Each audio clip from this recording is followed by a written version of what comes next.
Everyone may be seated. I think we're still waiting on one juror.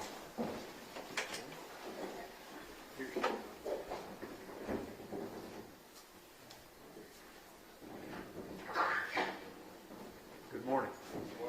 We are ready to proceed, ladies and gentlemen. This witness has been previously sworn to testify truthfully. Who is this? Mr. Barrett. Ms. Renaga, would you please introduce yourself to the jury and spell your first and last name for the court reporter? My name is Erica Renaga, Ericayrenaga. And Ms. Renaga, what do you do for a living?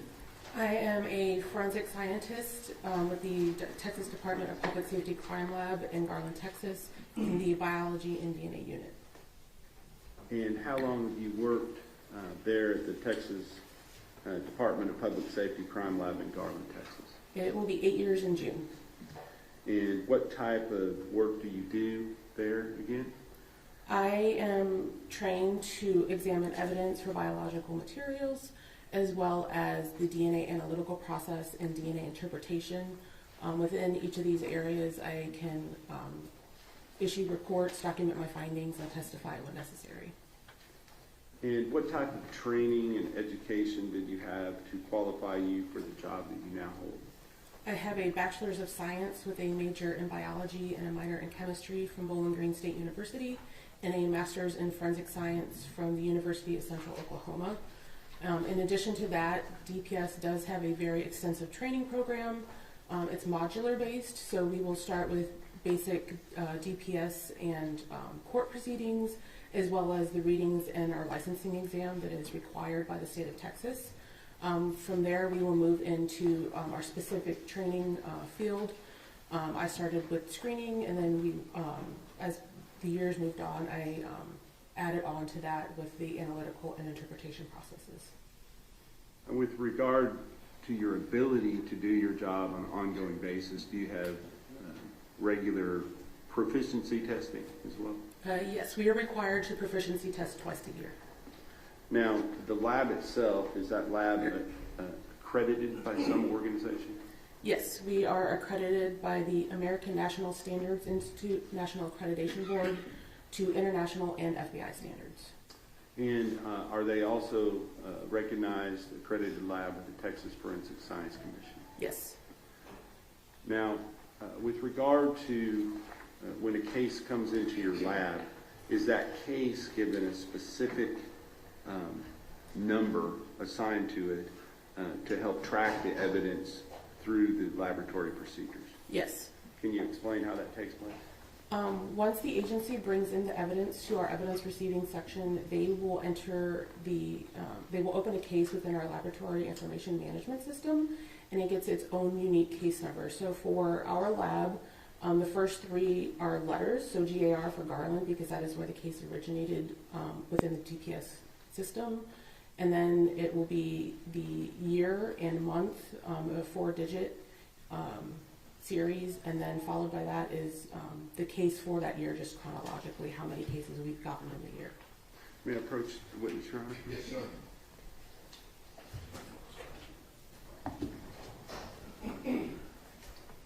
Yesterday, a different witness testifying, several documents were admitted in evidence at that time. And I'm going to show you, first of all, State's Exhibit number 297, State's Exhibit number 298, and then State's Exhibit number 300. Do you recognize those documents?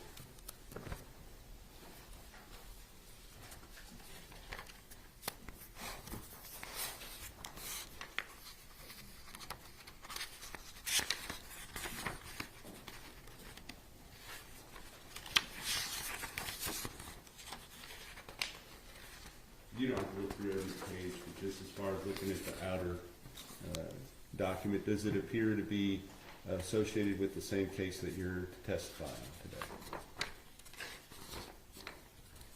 Your Honor, I would prefer that you look through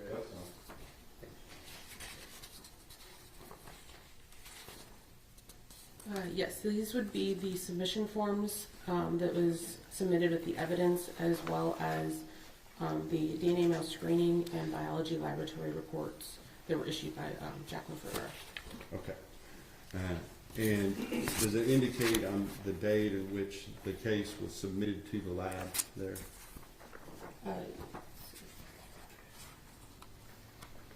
Yes, this would be the date that this evidence was submitted. Okay. And for purposes of the record, is that 2/21/23? Yes. Okay. And the number that you were talking about being assigned to the particular case, is this number start with the letters GAR? Yes. And would you read that for the record, please? The case number is GAR-2302-02863. And would that number be associated with any lab reports or any work that is done on this case throughout the entire process? Yes. How do you make sure that that takes place when you work on a specific piece of evidence? So when an analyst gets the evidence to analyze it initially, they will look at the evidence and make sure that the case number, as well as any identifiers that are agency related, match what we have in our system with the submission form. As they work their case, they will also add our case number as well as their initials and date for when they worked the case.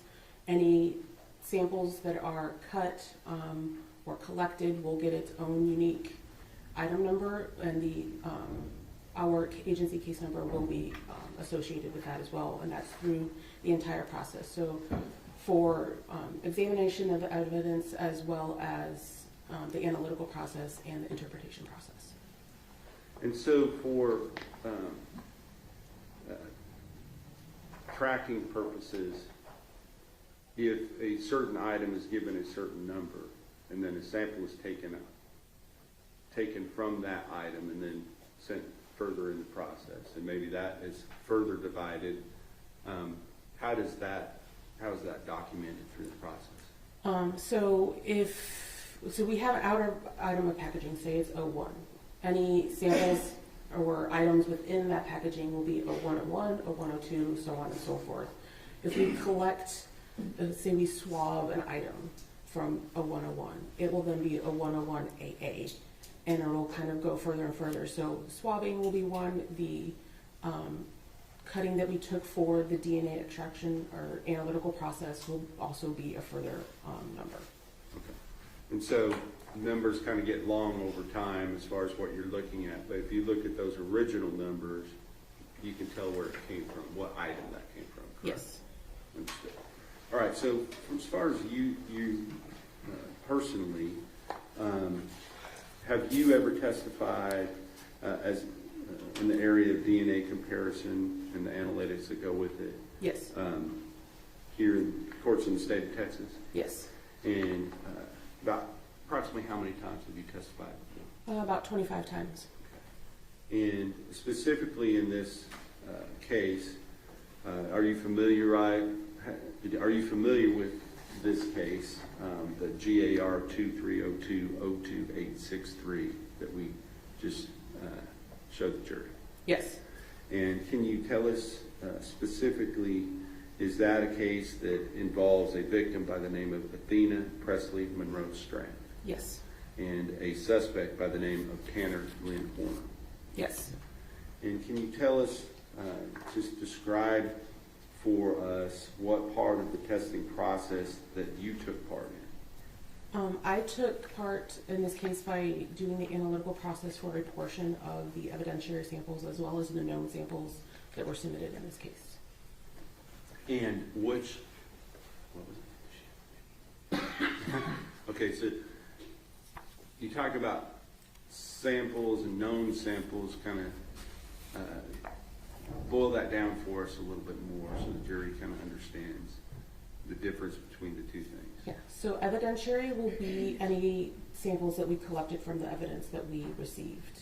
Known samples are samples that came from an individual. We know exactly who it came from, so we can say that it's definitely their DNA on whatever that sample is. So it can be either a blood card or cheek swabs, which we call buccal swabs. All right. And did you have both of those things in this case? I mean, were both of those things submitted, I should say? Yes, we did have knowns from both individuals. And that would be from which individuals again? From Tanner Horner and Athena Strand. Okay. And just kind of walk through the analytical process that you handled, and describe which items that you handled and what you did with those items. To start, the analytical process is a 4-step process. It starts with extraction, and that's where we're going to add chemicals and heat to our samples to get any DNA off of those samples, break open the cells to release the DNA into solution. We're going to do several washes to purify it, so at the end we just have a purified liquid sample that is our DNA. And that goes through the rest of the process. In cases where there's, through our analysis, the screening portion, that first step, there's an indication that sebum may be present, we will do what's called a differential extraction. And that's where we will separate that one sample into 2 parts. One part that would contain sperm cells, and one part that could contain any other cellular types, so skin cells or blood. So that's the first step. The second step is quantification, and that's where we're going to see how much DNA is within that sample, and if possible, or not if possible, but if present, we can also detect if male DNA is within that sample. The third step is amplification, and that's where we're going to make millions of copies to better visualize our DNA profile on the last step.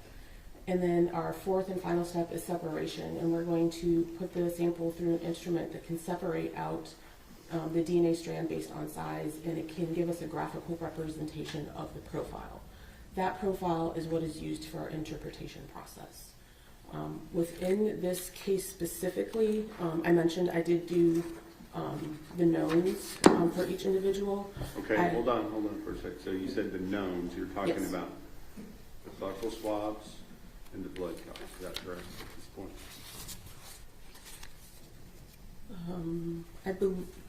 I believe it, yes. I believe that was a blood card and buccal swabs. Okay.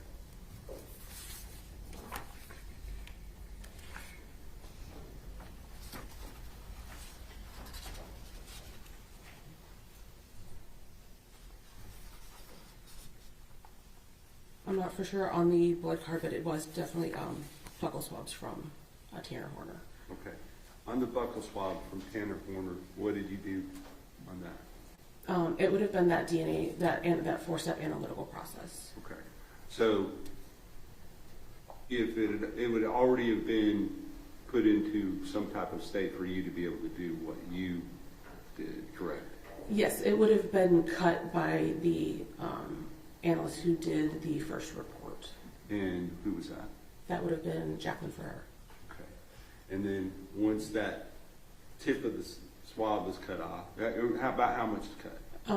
For buccal swabs, we will cut a half of a swab. Okay. And but if there were 4 taken originally, only one of the swabs was used to go forward. Is that correct? Yes, there would be 3.5 swabs left. All right. So any further testing needed to be done, those would be available. Yes. So with regard to your part on the buccal swab, kind of walk us. You did tell us kind of. I know that you described the 4-step process, but physically, what did you do?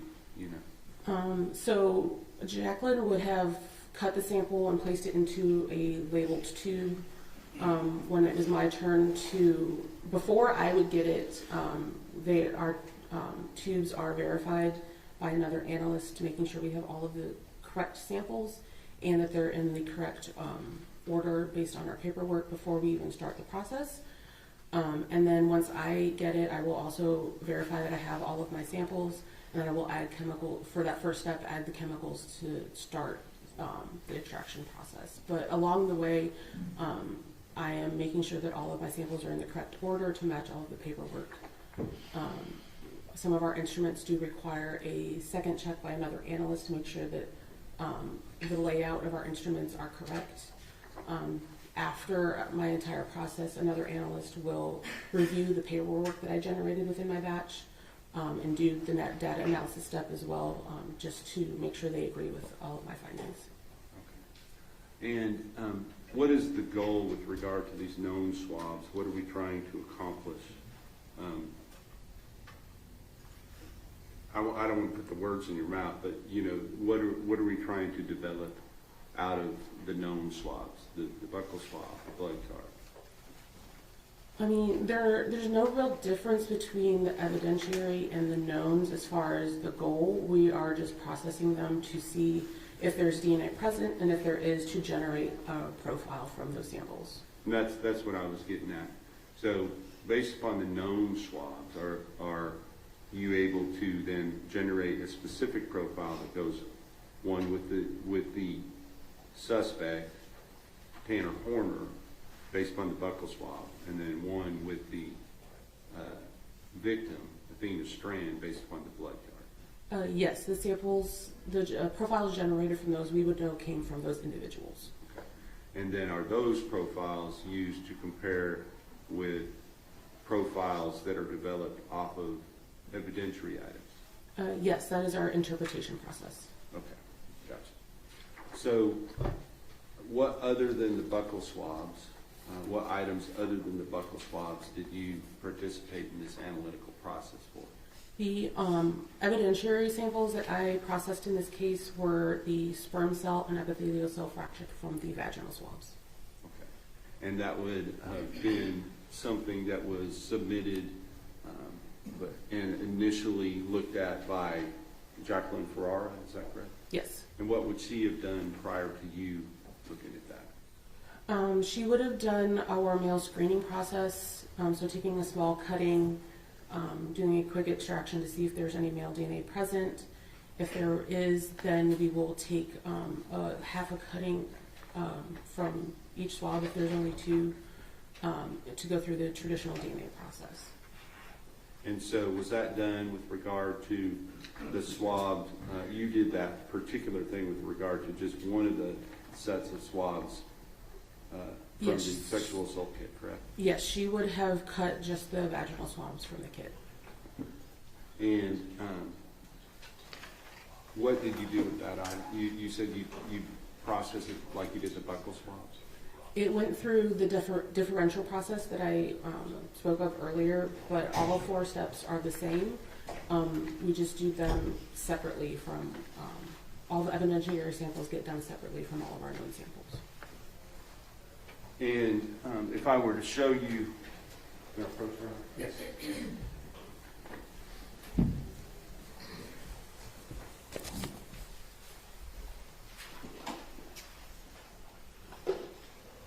Is there some?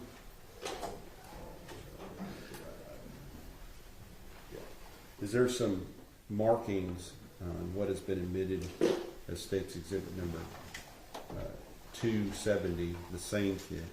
Are there some markings to show that was processed at your lab under the same number that we're talking about today? Yes, it has our case number as well as Jacqueline's analyst identifiers. Okay.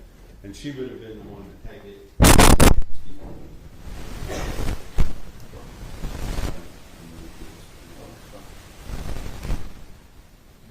She would have been the one to take the swab out of here and do the cutting before it happened. Yes. Thank you. what other items besides the buccals, the known samples, and then the vaginal swab did you participate in? Those were the only items within this case that I did anything with. Okay. And with regard to the work that you did on this case, are there specific procedures and processes that you are familiar with that have to be followed during the work that you do? Yes, we do have a standard operating procedure for everything that we do. And did you follow those specific procedures and processes in this case for the items that you analyzed? Yes. Okay. And do you have any other work that you did on this case that you feel is relevant to the analytical processes on any of the other findings in this case? No. All right. That's the witness. Cross-examination. Good morning, Mr. Renaga. Good morning. We've talked before. I think I just have maybe one question for you. And you talking about you processed the vaginal swabs to Did you process the rest of the sexual assault kit? Only the vaginal swabs went forward for DNA during the batch that I did. And you did not do any microscopic analysis for the presence of sperm? Correct. And that is required to confirm the presence of sperm? It is, yes, it's required to confirm that it is not a requirement for our processes. Right, not Yeah. for you to go ahead and process the DNA, but just to confirm that is contains sperm and not epithelial cells or something else, you would have to look microscopically for the spermatozoa. Correct. Absolutely. Correct. Just can you explain the reason why you would have only looked at those particular swabs instead of all of the 6 swabs? So based on the male screening results from Jackie's analysis, she decided that those were the ones to send forward. At the time, we were only sending a few samples forward. We didn't send everything. Additionally, sometimes there isn't enough male DNA within a sample that we know that we would get them within the profile. Sometimes there's too much female DNA that would overpower that male DNA. Understood.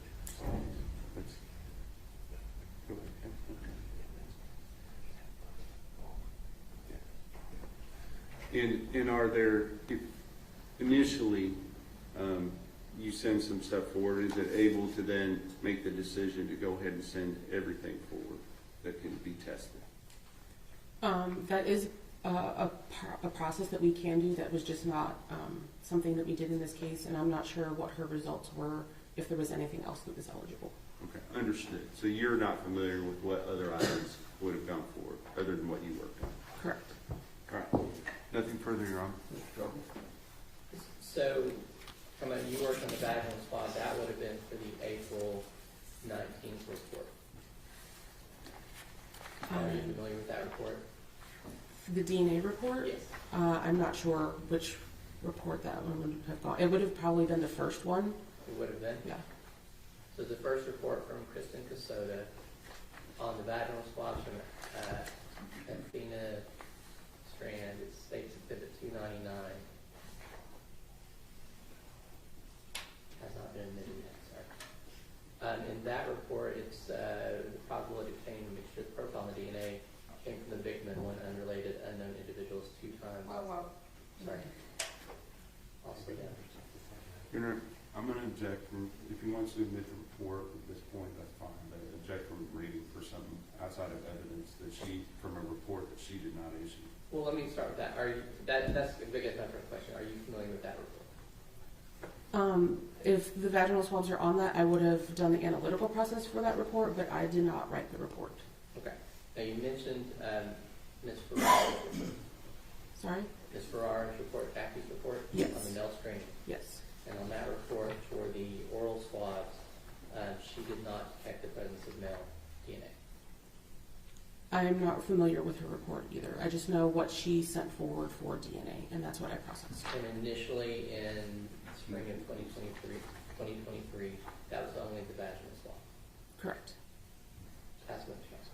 Mr. Chair. Just one thing. Is there a difference between the finding of inconclusive and the finding of excluded?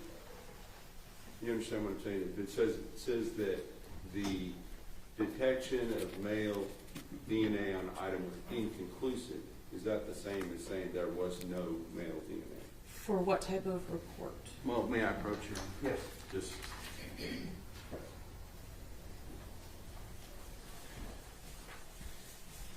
I'm going to show you what's already been admitted into evidence in State's Exhibit number 298. Now, this does not pertain to the vaginal swabs. It pertains to the oral swabs. But with regard to the finding on there, it was classified as what? This is for the DNA male screening laboratory report. The oral swabs, the detection of male DNA on this item was inconclusive, utilizing the Plexer HY quantification kit due to the low male quantification value. So for this report, we are not doing any type of comparisons. So we are not making an inclusion or exclusionary statement. This is based strictly on the quantification results from that male screening process.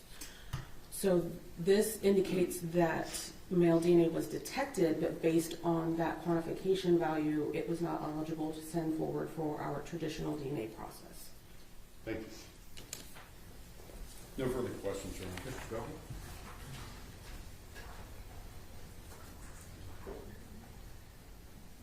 Not for this one, Mr. Chairman. Thank you. May she be excused subject to any potential recall? Yes, Your Honor. Thank you, ma'am. Thank you.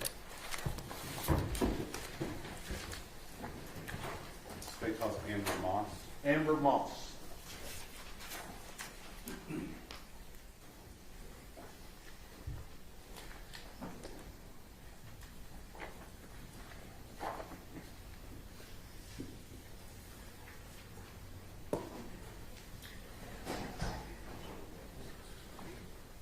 Come here, please, ma'am. Ladies and gentlemen, this witness has been previously sworn to testify truthfully. Mr. Barry?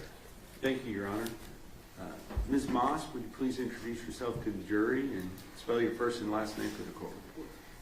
Hi, my name is Amber Moss. It's AMBERMOSS. And Ms. Moss, what do you do for a living? I am a DNA Section Supervisor 1 at the Texas Department of Public Safety Crime Lab in Garland. And so you're a section supervisor. What does that mean? So what that means is that I manage a team of analysts, and I triage cases that are assigned to my team. I'm also still qualified as an analyst, so those duties include examining evidence for the presence of biological fluids, cutting samples and preparing them for the DNA testing, then actually performing the DNA testing itself for either our autosomal testing or our YSTR testing, performing the DNA interpretation, the YSTR interpretation, and then also performing technical and administrative reviews, and then testifying in court if necessary. With regard to your participation in the case that we're here today on, are you familiar with the Garland Lab number 2302-02863? Yes. And is that the case where the suspect is Tanner Lynn Horner and the victim is Athena Monroe Strand? Yes. Now, as far as your personal background, what type of education did you have?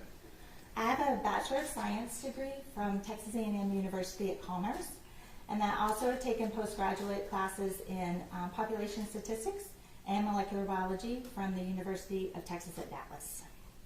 And how long have you been working as a forensic analyst? I've been qualified as an analyst since January 2000. Okay. So approximately 26 years, Yes. right?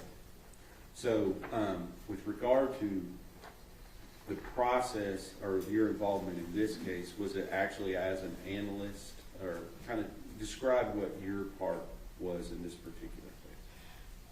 So for this case, I was not an analyst involved in the case, but as the DNA section supervisor, my team handles capital murder cases. And so what that means is that when the cases are received, I will contact the agency to clear up any questions that we might have, determine whether it's going to be a death penalty case or not. And then I communicate with them to determine if we have any questions about what items to test and moving forward with our testing. And are there specific guidelines from the Texas Forensic Science Commission related to death penalty cases that you're required to make sure get followed? Yes. DPS has a policy in place that if a case is determined to be a death penalty case, then we will communicate with the attorneys on that case and determine what items will be tested. If items will be depleted, we will let them know that. And then sometimes in some of those cases, those depleted items are processed a little bit differently. And that's kind of where I was going with that. Let's talk about you. You have some type of special licensing or to do your job, or is it just through the lab that you're accredited? No, as an analyst, I'm licensed by the Texas Forensic Science Commission. Okay. And is the lab also accredited by that same organization? The lab is accredited by the commission, but we're also accredited by an American National Standards Institute National Accreditation Board. And is that sometimes referred to as ANAB? Yes, Okay. Or ANAB? yes. With regard to that, those specific rules for death penalty cases, if it becomes apparent that there is an item that would be depleted, well, first, let's talk about what depleted means. Would you explain the concept of something being depleted? So for us, when we say that an item will be depleted, it means that either the swab that was used to collect cells, or a blood stain, or a stain on an item of clothing, for instance, we would need to use that entire thing, that entire item, either the swab or the stain itself, in order to perform the DNA testing in hopes that we get a complete DNA profile. And if it becomes apparent to you along the process that certain items would be depleted, you said that you contact somebody about that, is that right? Yes, we do. For capital murder cases, we do. And who would that be? So it depends on each case, honestly. So a lot of times the submitting agency, so like the local police department, is our agency contact, and they are relaying the information to the attorneys. But for a lot of the cases, the attorneys are involved early on in the process, since it is a capital murder case usually. And so a lot of times we're relaying that information to them as well. And I'm going to just ask you, you talk pretty fast. Sorry. The judge reminded somebody we were not in Dallas, so yeah, the other day. So just kind of slow yourself down slightly. With regard to that process, you communicate the fact that something is going to be depleted. Is there some requirements for further testing if it is determined that something is going to be depleted? So our policy, we're required to let the agency know or the attorneys know, and then at that point, they can discuss and determine whether they give us permission to actually deplete that sample, and we perform the testing on that, or if we end up not testing it at all, or sometimes if those samples would go to a different lab to be tested. And in this particular case, you're familiar with Jacqueline Ferrara, or formerly Jacqueline Winston. Yes. And she did some of the initial screening in this particular case, is that right? Yes, she did. And then we just heard from Erica Renaga, and she did some follow-up analytical work related to that initial screening. Yes. But after that point was done, had there been a number of items that were identified that would potentially be depleted by further testing? Yes. Since Jacqueline was the biology analyst, she was the one who examined the evidence itself and was the one who determined these certain set of samples would need to be depleted going forward for DNA testing. So at that point, she made a list of those samples, and we relayed that information to our contact information, or to our contact for the case, and I believe the district attorney's office at the same time, and I'm not sure if the defense was notified at that same time or not. Was a decision made that before we went further and did any further testing on anything, that we needed to get some type of court approval to move forward with the depletion items to determine what lab that should take place at, whether it was your lab or a different lab? Right, so actually part of the DPS policy for death penalty cases is that we will examine the items of evidence for the presence of biological fluids, collect those samples, but we will not move forward with any DNA testing until we have a court order, whether that is in regards to the depletion samples or samples that will not be depleted. So a court order is required for us to move forward for DNA testing, and then in that court order they need to specify how the depletion samples will be handled. And was it clear for some period of time, can you tell us whether or not it was clear to you as to whether you should move forward at your lab with those items, or whether it was going to be ordered to be done at a different lab? There was conversation in this case about, and there was some time where it was being decided where those depletion samples would be tested, whether it initially it was offered like we would test all the samples at the DPS lab, but there were certain conversations that then it was going to be that set of samples, the depletion samples, would be tested at a different lab. And then it was some time where it was being determined which lab that would be. And ultimately, was a decision made to go to a different lab for the depletion items? Yes. And was that ordered by the court? Yes. And was, when did that transfer of items to that lab take place? So once we got a court order indicating that the depletion samples would be going to a different lab, in April of 2025, I gathered those depletion samples, put them into a separate container so that they could be shipped out to that other lab. And then there was still some discussion about exactly when we should send those samples. So they had been separated but not sent yet, and then they were sent in May of 2025 to the other lab. So already in evidence, we have State's Exhibit number 298, which is the DNA male screening laboratory report. And we have State's Exhibit number 300, which is the biology laboratory report. Those were done in March and April of 2023, correct? The biology report was June of 2023. Okay, I apologize. You're right, I looked at the wrong report when I was saying the date. So March for the DNA male screening report, March 16, 2023? Yes. And then June 14, 2023 for the biology laboratory report? Yes. No further reports were issued until after this transfer of evidence was able to be accomplished to the other lab for the depletion items, correct? Correct. Right, so over 2 years to get that accomplished, is that right? Oh, I'm wrong. Wait. So we do have a DNA report, but it's from 2023, but it doesn't pertain to the depletion samples. Yes. And then after that, correct, there were no more reports issued until the issue of what samples would go forward for DNA testing and the depletion samples was resolved. So ultimately, where was the depletion samples, where were they ordered to go? Where were they ordered to go?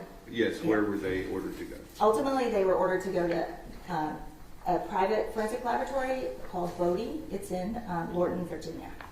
And is that another lab that is also accredited by the Texas Forensic Science Commission, to your knowledge? Yes. Okay. Because there are some specific rules related to death penalty cases as to what type of labs can test those. Is that correct?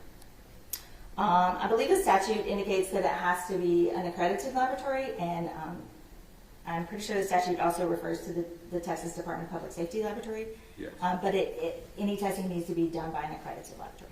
Understood. All right. So that testing took place, and was a report issued from the lab, Bodie lab, on the items that have been submitted that were considered to be depletion items. Yes. And have you had the opportunity to view that report? Yes. Okay. I'm not going to introduce it at this time, but once that transfer was taking place and Bodie had those depletion items, did the DPS lab in Garland then go forward with the rest of their testing? Or sometime during that, when in relation to that, did the DPS lab begin testing the items that they retained that were not depletion items? In this case, once we had the initial court order listing the samples that would be tested, we knew that there was still discussion about the depletion samples, but we'd already identified those samples. So any of the non-depletion samples we proceeded to start preparing those for DNA testing and then started DNA testing on that set of items at the DPS lab while we were still getting information about the depletion samples. Understood.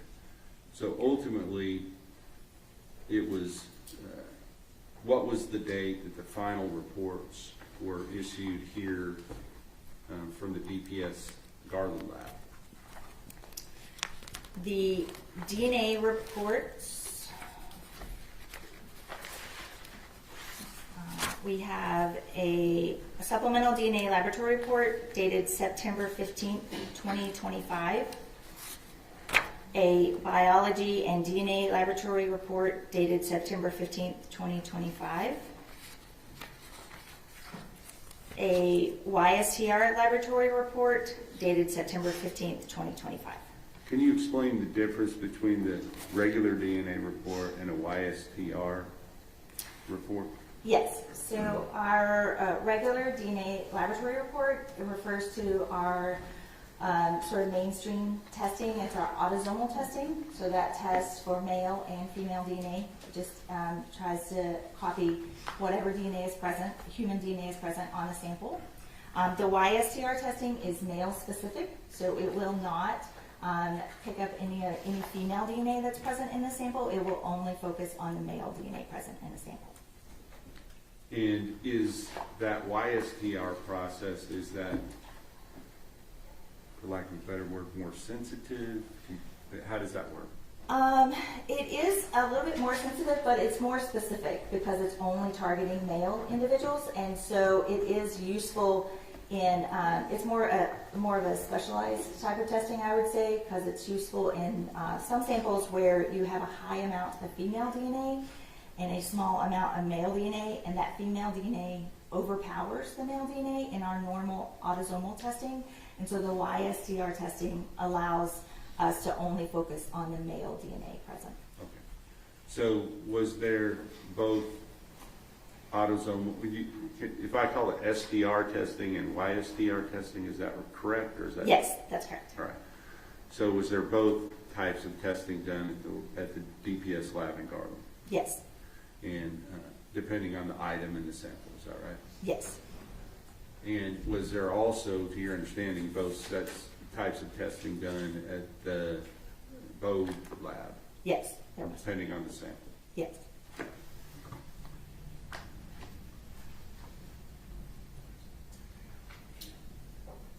Do you have anything? Oh, I think you actually did do one other thing on this case with regard to preparing some type of samples for one of the other analysts before they looked at them. Something related, I believe it was to Elizabeth Seastrom. Is that right?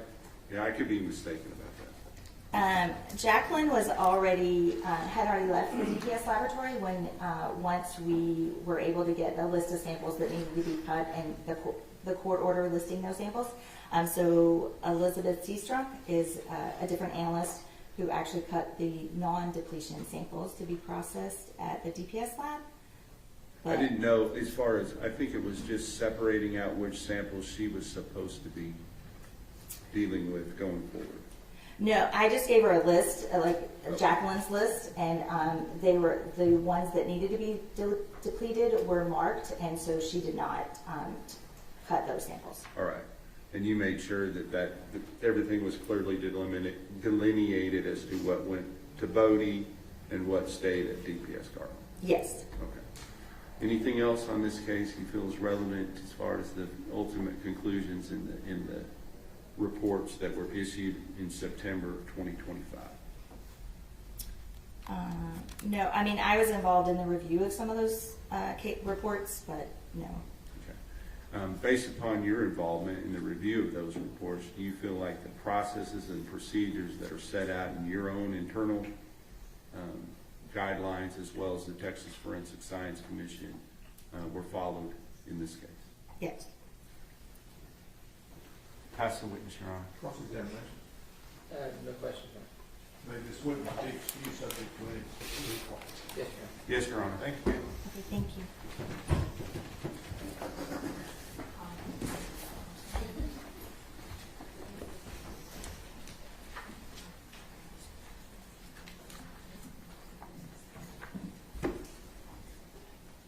Second call is Elizabeth Seastrunk, Your Honor. Okay, Elizabeth Seastrunk.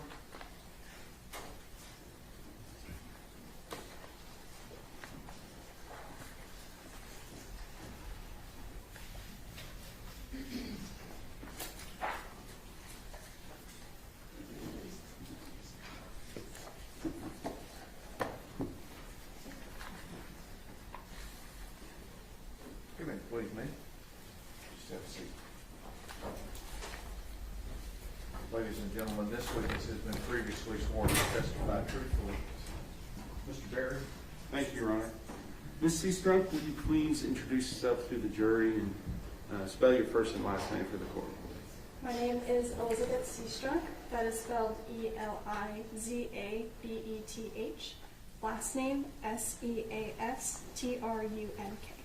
Pull that microphone a little bit closer to you. Thank you. With, can you just kind of tell us what you do for a living, first of all? I'm a forensic scientist at the Texas Department of Public Safety's Crime Laboratory in Garland, Texas. And did you have to, what kind of education did you have to qualify you for that job? I have a Bachelor's of Science in Biochemistry, Molecular and Cellular Biology from the University of New Hampshire, as well as a Master's of Science in Forensic Science with a concentration in Forensic Biology and DNA from Oklahoma State University Center of Health Sciences. And as far as your duties, well, let me ask you, how long have you been working there at the DPS Garland Lab? I've been working at the Garland Lab for about 3 years, but moved into the DNA section about 2.5 years ago. Okay. And so that would have been after November 30th of 2022, correct? That you've moved into the DNA section? I moved into the DNA section in October of 2023. Understood. So after you, well, first of all, was there a different analyst that had left as far in conjunction for personal reasons, family reasons, that at the time that you came into the lab, or did you overlap? What do you mean by that question? Jacqueline Oh. Winston, Jacqueline Ferrara?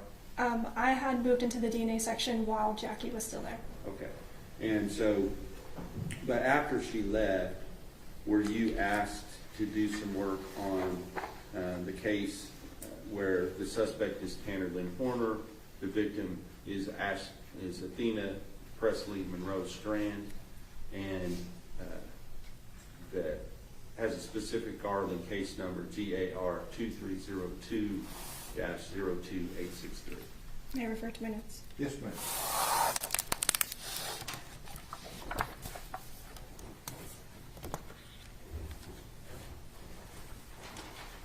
Yes.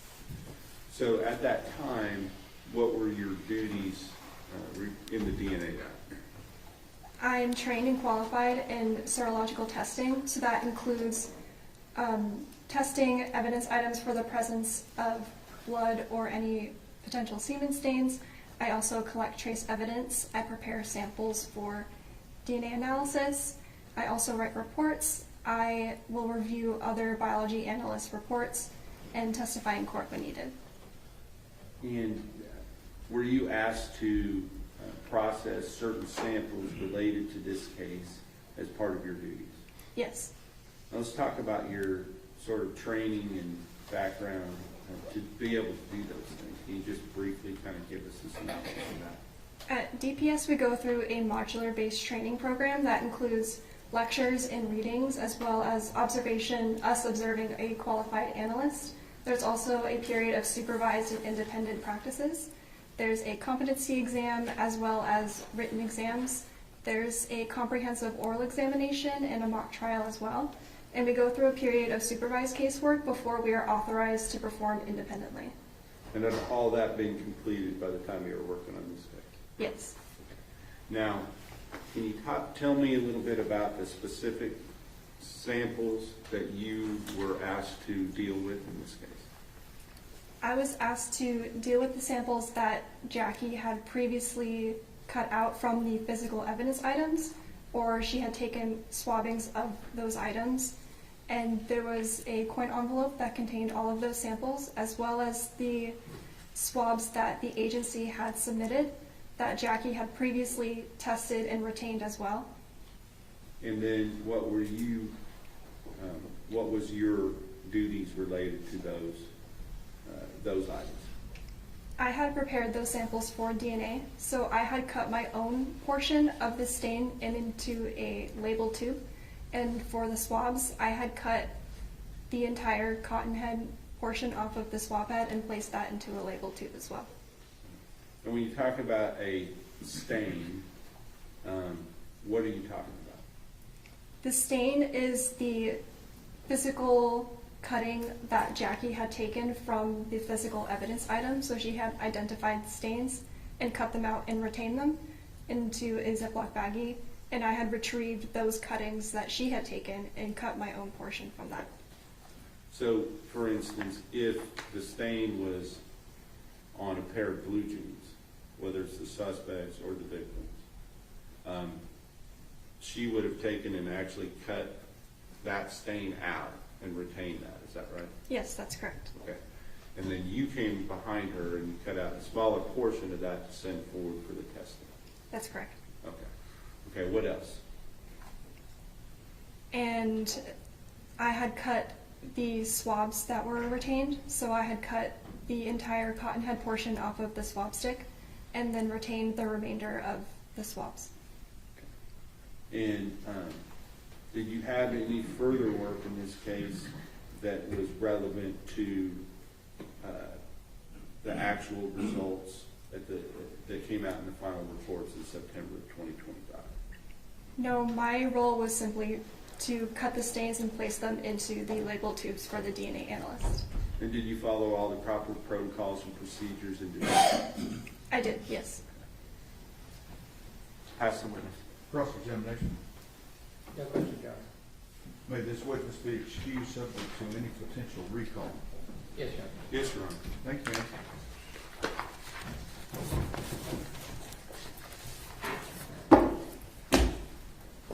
State calls Ruby Kelly, Your Honor.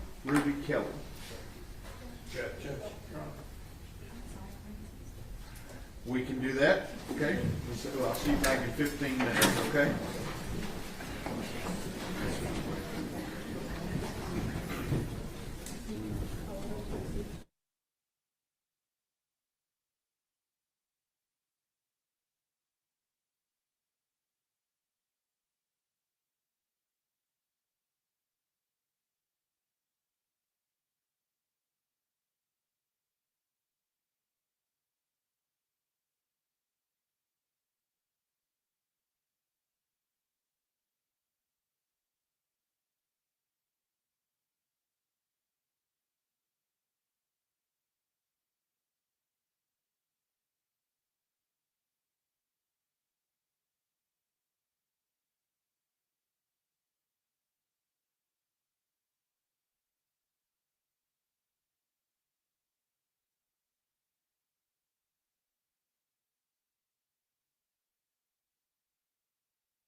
be seated.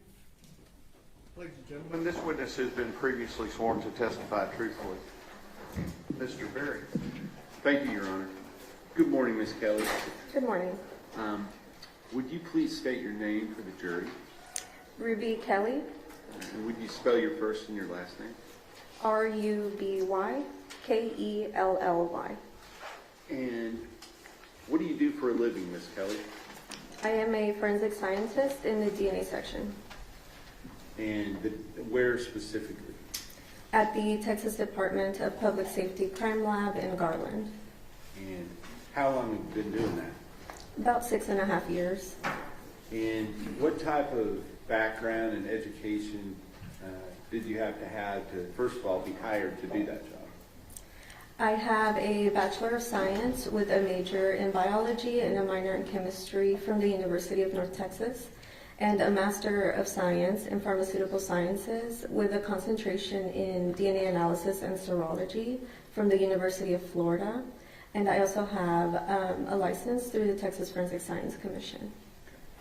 And in addition to you being licensed by the Texas Forensic Science Commission, is the lab accredited through that same organization? It is, yes. As well as ANAB? Correct. Okay. Now, since you've come on, once you were hired there, what have been your duties since you've been there? My job duties include screening evidence for the presence of biological fluids like blood or semen, performing laboratory procedures for DNA analysis, making interpretations and comparisons of known evidentiary profiles to known reference samples, preparing reports of my findings, and testifying in court. May I approach, Your Honor? Yes, sir.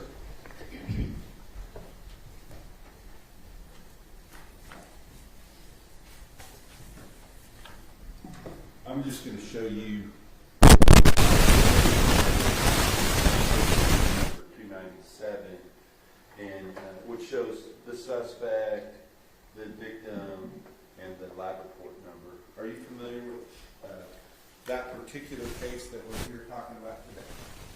Yes, I am. Okay. And with regard to that case, did you perform some work that was ultimately reflected in the final reports that were issued, I believe, in September of 2025? I did, yes. Okay. Can you talk to us about the work that you did in a general sense, and then we'll talk about what specific items that you were dealing with?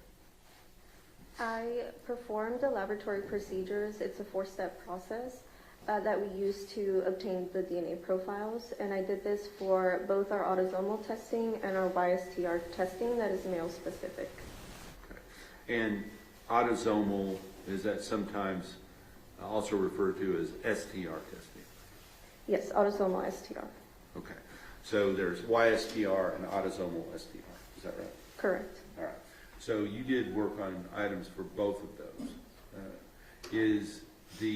Let's talk about those two categories. Is the work that you did different for those two categories or the same? They will differ at the 3rd step, the amplification step, where we use a different set of chemicals to target specific regions on the Y chromosome for the YSTR testing. Okay. And is that part of the work that you did in this case? It is, yes. Okay. So let's talk about the different items that you dealt with in this case. I believe you have the lab submission form there in front of you. If you need to refer to that, you can. Does that match your records as far as the items that were submitted to be tested?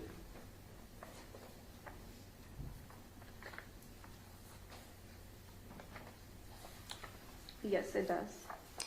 So using that maybe as a reference, can you tell us what items that you worked on? Would it be easier to talk about them in the two categories, the autosomal and then the YSTR? Yes. Okay, so let's talk about, first of all, the items that you did the analytical work for the autosomal STR. What items were you involved in that process for? There were several stains from the polo, a sweatshirt, jeans, underwear, sock, and another set of blue jeans, as well as bungee cords in different areas of a vehicle, a truck. In all of those, none of those items that you just mentioned were related to the YSTR, correct? Those are all autosomal? Correct. And now let's talk about the items that you processed related to the YSTR process. Those would have been the vaginal swabs, anal swabs, oral swabs from the sexual assault kit, and then the known sample from the suspect.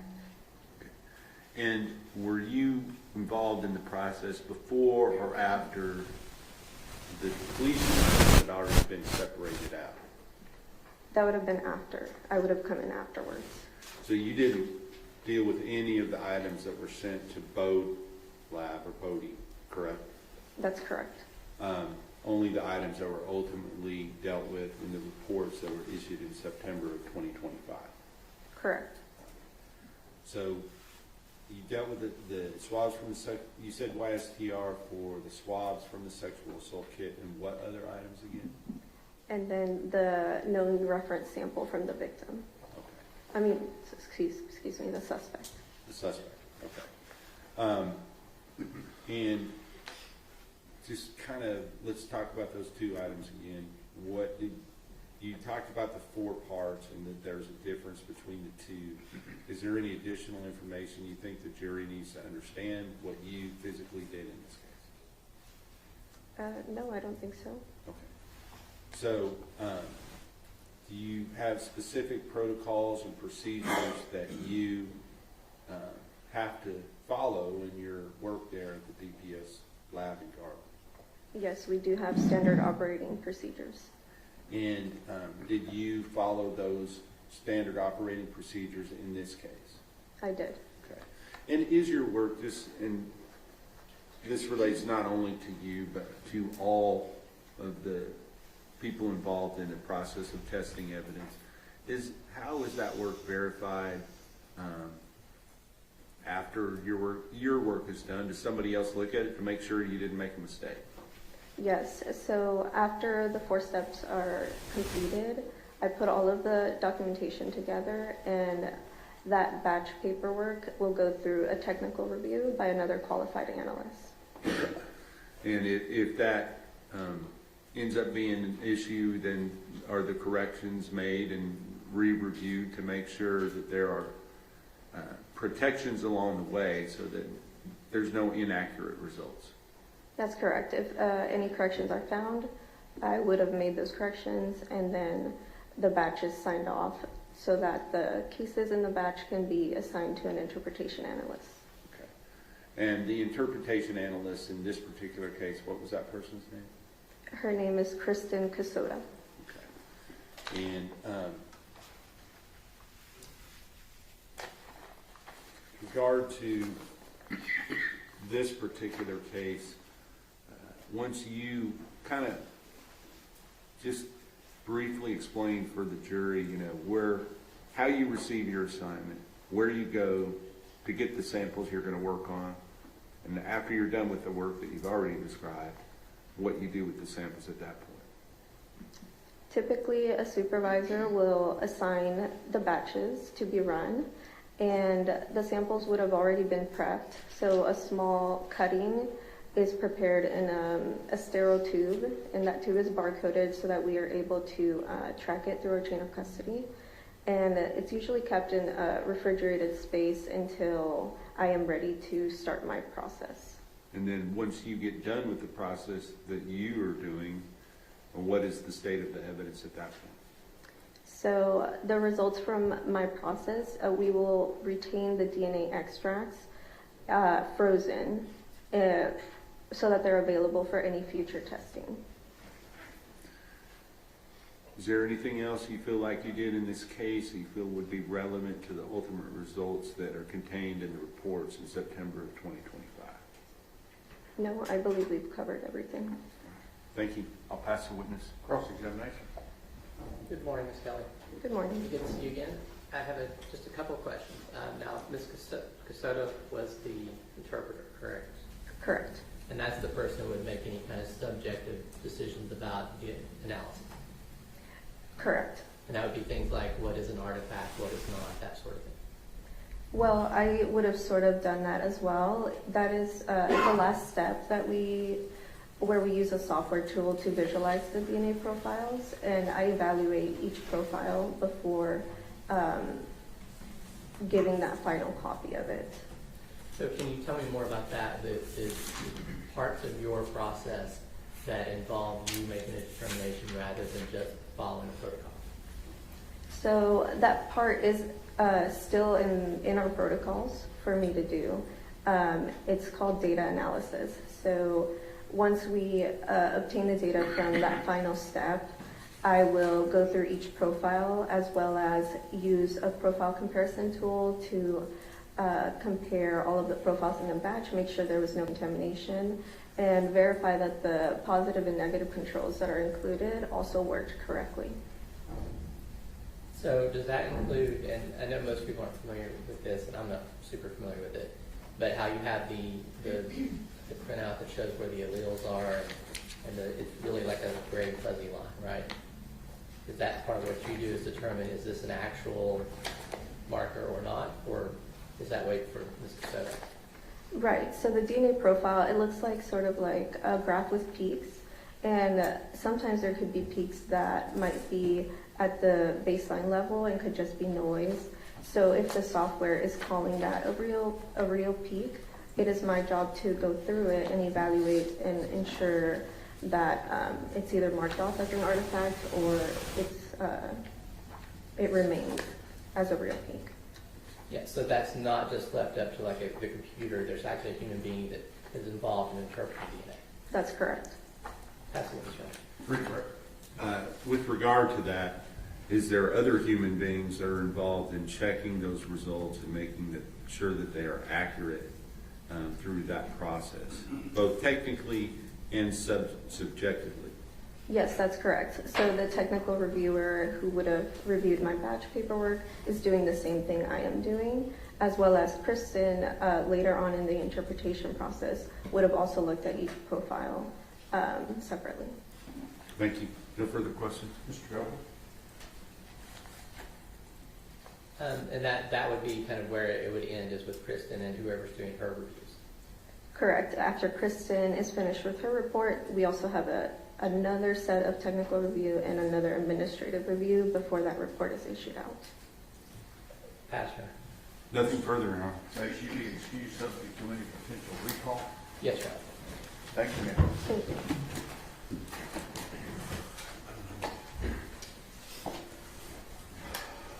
Our next witness is en route.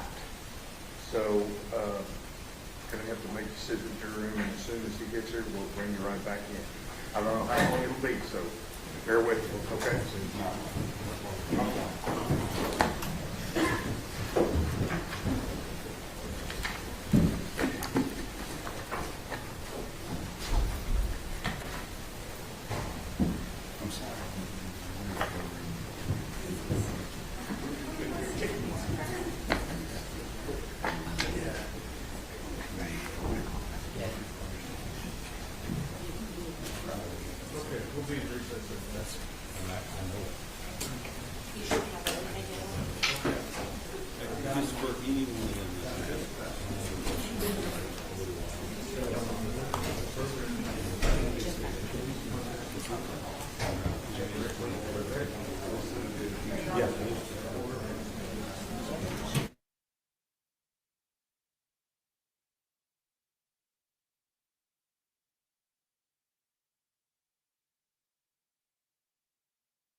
It's a good thing we're going to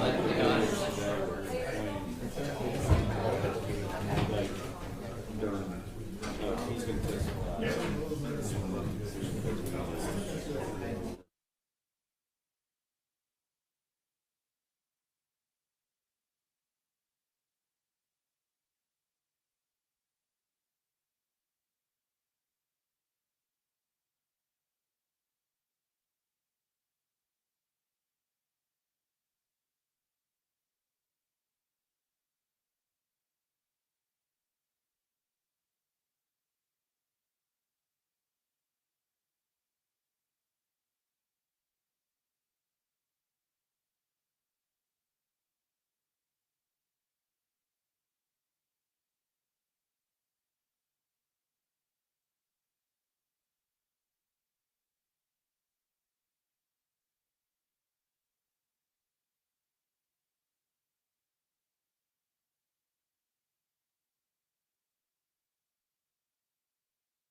going to say, if we start now, we'll probably be done about 11:30. Okay. Okay. Okay, well, let's kind of wrap.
be seated. This witness has been previously sworn to testify truthfully. Mr. Barrett. Thank you, Your Honor. Mr. Becker, would you please introduce yourself to the jury by telling them your name? Yes. My name is James Becker. And feel free to talk to them. You know, I'm going to ask you the questions, but they're the ones that need to hear your answers. Can you just spell for the court reporter your first and last name, please? Yes, James, James, Becker, Becker. And if somebody would refer to Jim Becker, would that be you as well? Yes. Okay. So, tell us a little bit about yourself. How are you employed? So I work for Veloster Solutions. I'm their Vice President of Product. Can you spell that? Spell your... Velocity. Velocitor, yes. Velocitor, Velocitor. Solutions, Solutions. And when we're here in court, it's difficult for me and everybody else, especially witnesses, to kind of make themselves slow down a little bit and talk, because the court reporter's taking down everything that you say, and we can't talk over each other.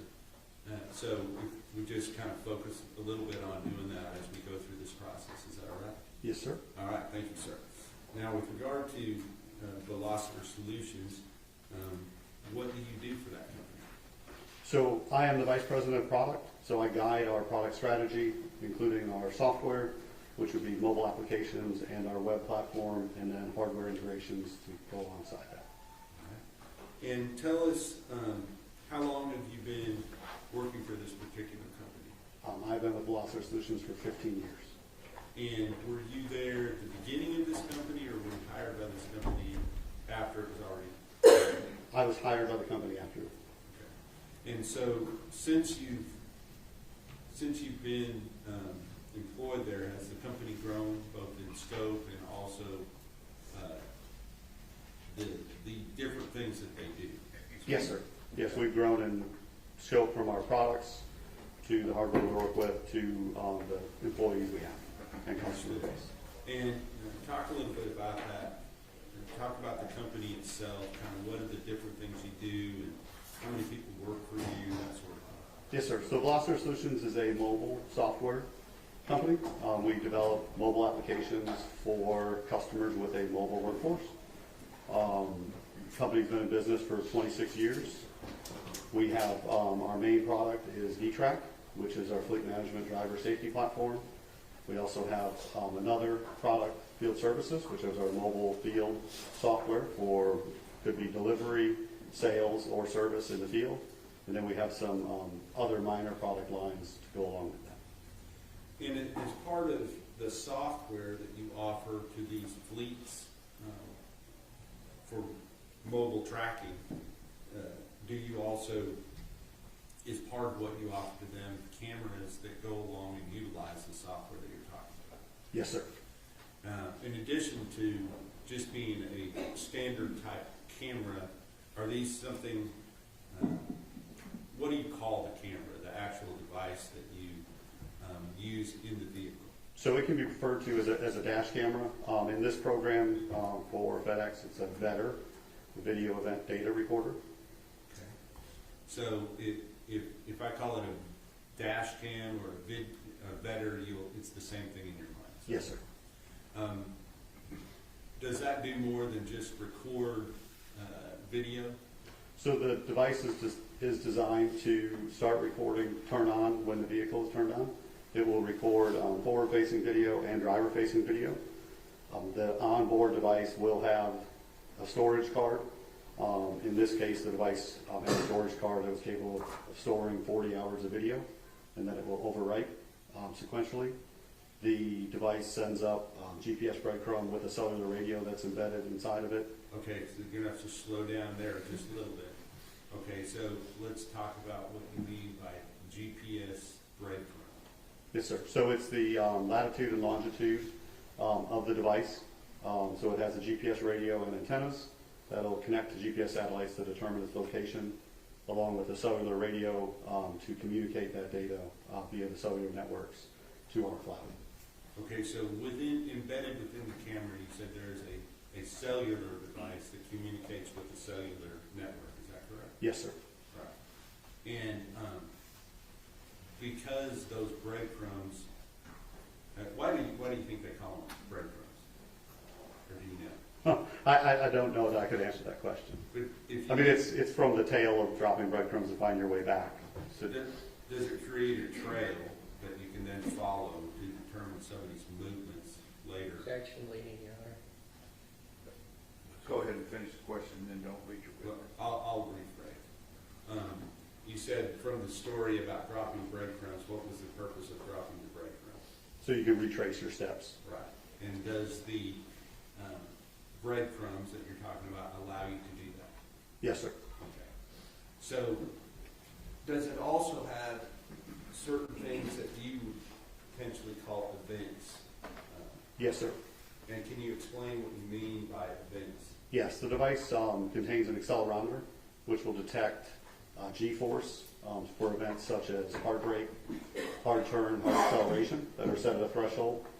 Those events will be set up to our platform, and then we request the video footage from the camera at that time to be able to show what happened during those events and track additional behaviors that we note during those events. There's also a panic button for the driver to press, which would be a panic event to our system. What would you call a panic event? Usually drivers will use that for if they're in trouble, if there's an accident, if there's something that they want their management to see, they're able to press that button. So for instance, if somebody was hurt like if a person had run into somebody, would they be able to press that button and notify management that this had happened and somebody needed to respond based upon it? Yes, sir, that's the intent. The platform allows companies or users to set up notifications via email and SMS text based on events. So one of those events that they can use for notifications is panic, and they would be notified in near real time that the event occurred and be able to see the video footage from that. Because if it's working properly and you have both of the cameras that you described, what should you be able to capture if that button is pushed? Well, what we send as footage, or what we request from the camera footage when a panic alarm is pushed, is 30 seconds prior to the button being pressed to the point the button is being pressed. The goal is, as you can see, forward-facing what was happening the 30 seconds before they pressed the button up until they pressed it, and also driver-facing to observe anything that happened in the area of the driver's view, of the windshield, and then within the cab as well. And the utility of that, you give all those possibilities of what can be used from your software. Do all potential users of that software and camera equipment, do they take advantage of all those opportunities? No, sir. Okay. Let me ask you specifically about your relationship with some of the clients that you, I don't know if you call them clients or customers, but the people that you sell your equipment to and you sell your software to. What kind of companies are those generally? They are typically a customer with a fleet. A fleet would be defined as a number of vehicles. At the time, it would have been 100 vehicles or more. So a business that has a fleet of vehicles that they want to track and help with their driver safety program. Today, we do much smaller fleets, down to as low as 5 vehicles, to provide the same sort of utilities as well. So really, it's a business with a fleet of vehicles. Understood. So, do you have you're a vendor, or I don't know if you're a vendor, I keep using that word, but you, are the company that produces the camera equipment and the software. Are there other companies that do that same thing? Yes, sir. Okay. Not maybe exactly the same way, but same type of thing. Similar to the industry, yes. Yeah, okay. And so within your customer base, do you have some larger companies such as FedEx? Yes, sir. Okay. And do you do all of the cameras for all of FedEx across the United States, or just certain areas, or what? So we work with FedEx Corporation, which has several entities within them. FedEx Ground has independent service providers that they contract with to deliver packages and pick up packages. As part of this program, we are one of several vendors chosen that comply with the program that FedEx has aligned with on what events we would send and what data we would provide to FedEx along with that. And FedEx Express, we also provide cameras to, but again, not the sole provider. So within the FedEx company, you said they have a different name for what we would call the dash cam, and that was VEDR, is that right? Yes, sir. VEDR. And what does the VEDR stand for again? Video Event Data Recorder. So within the FedEx company, have they established some protocols that their subcontractors would have to have these type of equipment within their vehicle in order to be a subcontractor for FedEx? Yes, sir. And are you familiar with a company by the name of Big Costly? Yes, sir. And also Southern Star? Yes, sir. Okay. And what were those companies in relation to FedEx Ground? They were independent service providers. Okay. And you call them within your industry ISPs, correct? Yes, sir. That's not internet related, it's independent service providers. Yes, sir. So both FedEx and Southern Star were ISPs, is that right? No, sir. No, okay. Not FedEx, but thank you for correcting me. Both Big Topspin and Southern Star were ISPs related to FedEx Ground. Is that Yes, sir. right? All right. Did you have these video event data recorders in the different vehicles for both of those two ISPs? Yes, sir. Okay. And the specific location of the FedEx Ground facility that you were working with in this particular case, and not address-wise, but general area, do you know where that is located at? I don't. Okay. But in the area, was it here in Texas? Yes, sir. Versus where you're from? Yes, sir. And where are you from? Charlotte, North Carolina. And is that where your company is based? Yes, that is our headquarters. Now, with regard to these ISPs, once those routes are assigned to whatever ISP that they have through FedEx,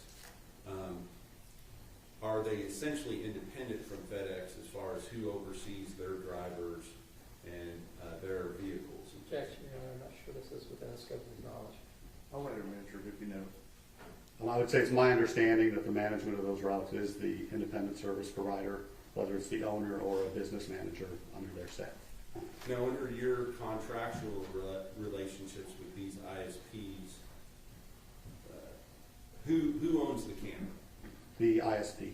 Okay. And as far as the data that is downloaded onto that camera, same is true, is that right? The actual, I believe, per contractual with FedEx, the breadcrumb data is owned by FedEx, but the video footage is owned by the ISP. Gotcha.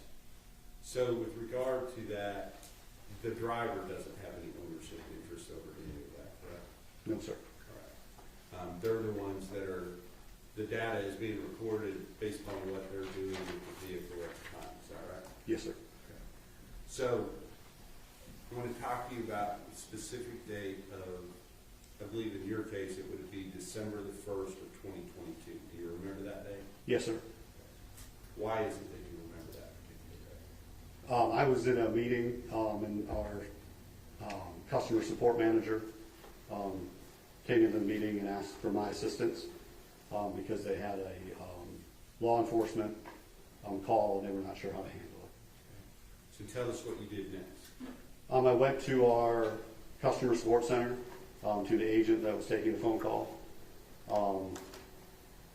They briefed me on what was happening, that there had been an abduction, and that there was video footage, and that they had, I believe it was an FBI agent on the line.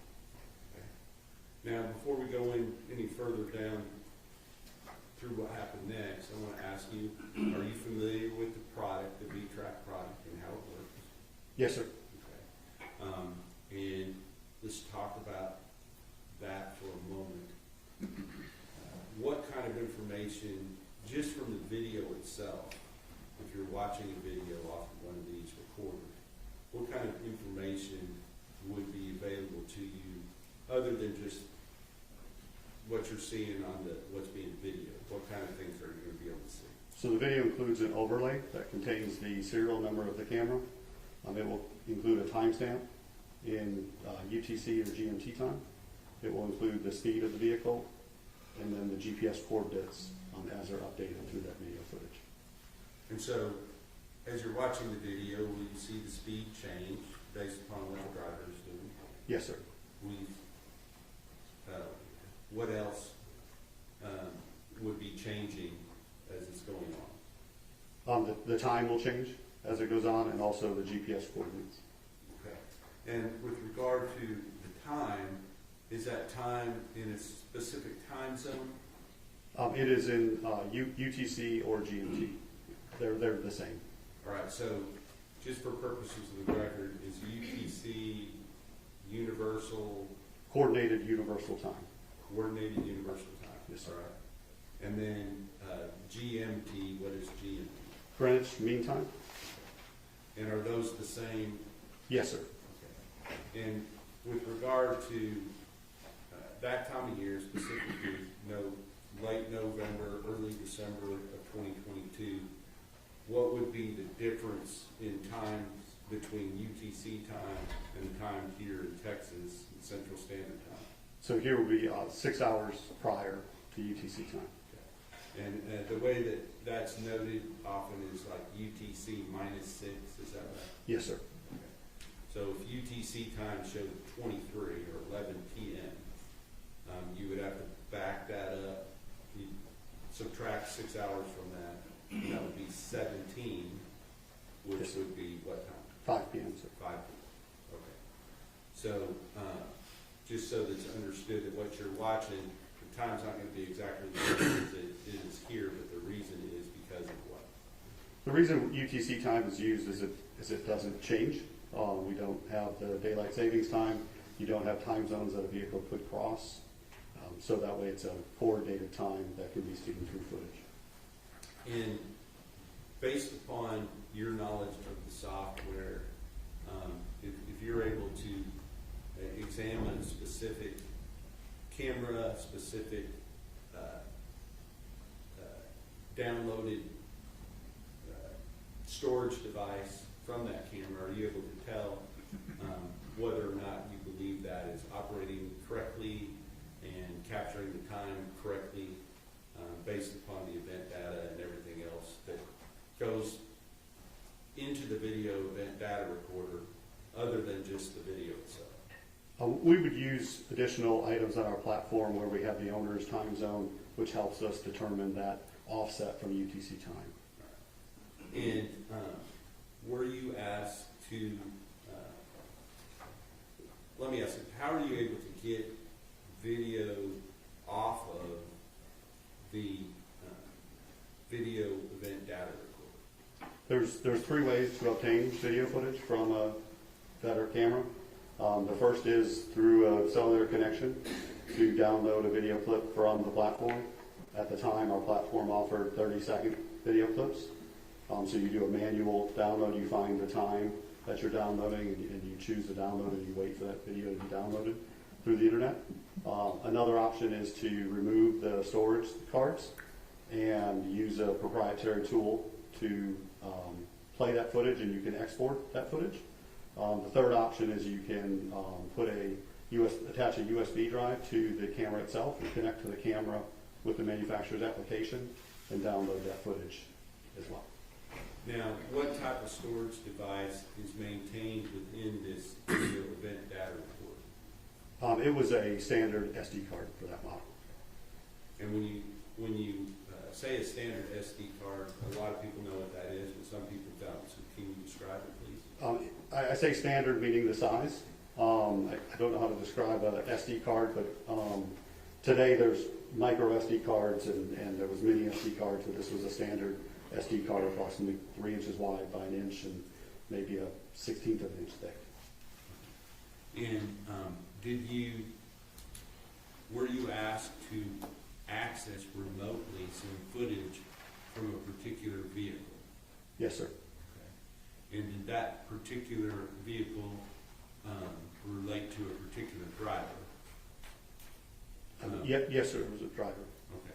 And so what kind of information, you were at the point where you've been called out of the meeting and now you're going to talk to your people about what's going on. So pick it up from there and tell us how it went from that point. I'll be honest, this wasn't something that had occurred in the past. So I think the first thing I tried to do was establish that the people on the phone were the FBI.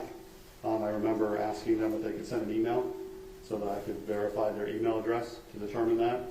The next piece is technically the footage is owned by the independent service provider. So I was able to, I think through that phone call, reach out or speak to that owner to verify I could release the footage, which he agreed. And then once the FBI I had received the email to know they were who they were, I started the process of trying to locate the footage in question. Okay, so let's stop there for a second. The person you talked to, would that have been related to the big top spin, the owner of the vehicle? Yes, sir. Okay. And do you remember that person's name? I think Mr. Davis, sir. And Richard did? Yes, sir. Okay. And was there another person that you were communicating with that was associated with FedEx ground facility? I do not remember interfacing with anyone from FedEx. Okay, so you talked directly to Mr. Davis, correct? Yes, sir. All right. And if there was issues with one of his vehicles, he would be the one that would have the information you need to access that particular vehicle's SD card, is that right? Or better? Mr. Davis would have had the ability himself to access that footage. If I remember correctly, they were asking us to obtain that footage on their behalf. Understood. So, when you received that information, what information did you have to get from Mr. Davis in order to be able to know which camera that you were trying to access? The vehicle number. Okay. And where is the vehicle number located on the vehicle? It's my recollection the vehicle numbers are on the back of the vehicle, above the back door. They may also be on the front of the vehicle, but from my experience, they're on the back of the vehicle above the door. But somewhere on the vehicle, there's a number, and if you have that number, then you can access that vehicle and download remotely clips from that vehicle. Is that right? Yes, if you're an authorized user with our software. Were you? Yes, sir. Okay, understood. So, based upon that, did you get that information from Mr. Davis? Yes, sir. And did you then download clips or several clips or a clip off of that vehicle's video related to a certain time frame? Yes, sir. We were able to view footage from a time frame, from the description of what the FBI had described. We thought that was the footage. We downloaded video footage, but unfortunately, the downloaded footage was an hour off because I was in East Coast and the owner was in Central Time. And because of the urgency of it, I took a screen recording of the video and sent it to the FBI agent with my phone. Sorry, I took a video of the screen with my cell phone. All right, so you're looking at something on a computer, and you said you took a video of what you were looking at with what? With my iPhone. Okay, and then what did you do with that video that you took? I sent it to the FBI agent, I believe, via text message. It may have been over email, I don't recall. And once you had done that, I guess let me ask you this. I want you to describe, you go into the room, you begin to try to download the video. You were given a time frame to look at. What did you see when you pulled up the video for that particular time frame? I believe it was a driver Just, with, Your Honor, hearsay. I don't think that video's been admitted yet. I'll let him answer the objections overruled. it was a driver of a FedEx delivery truck, and there was a small child in the truck as well. May I approach you, Ron? Yes, sir.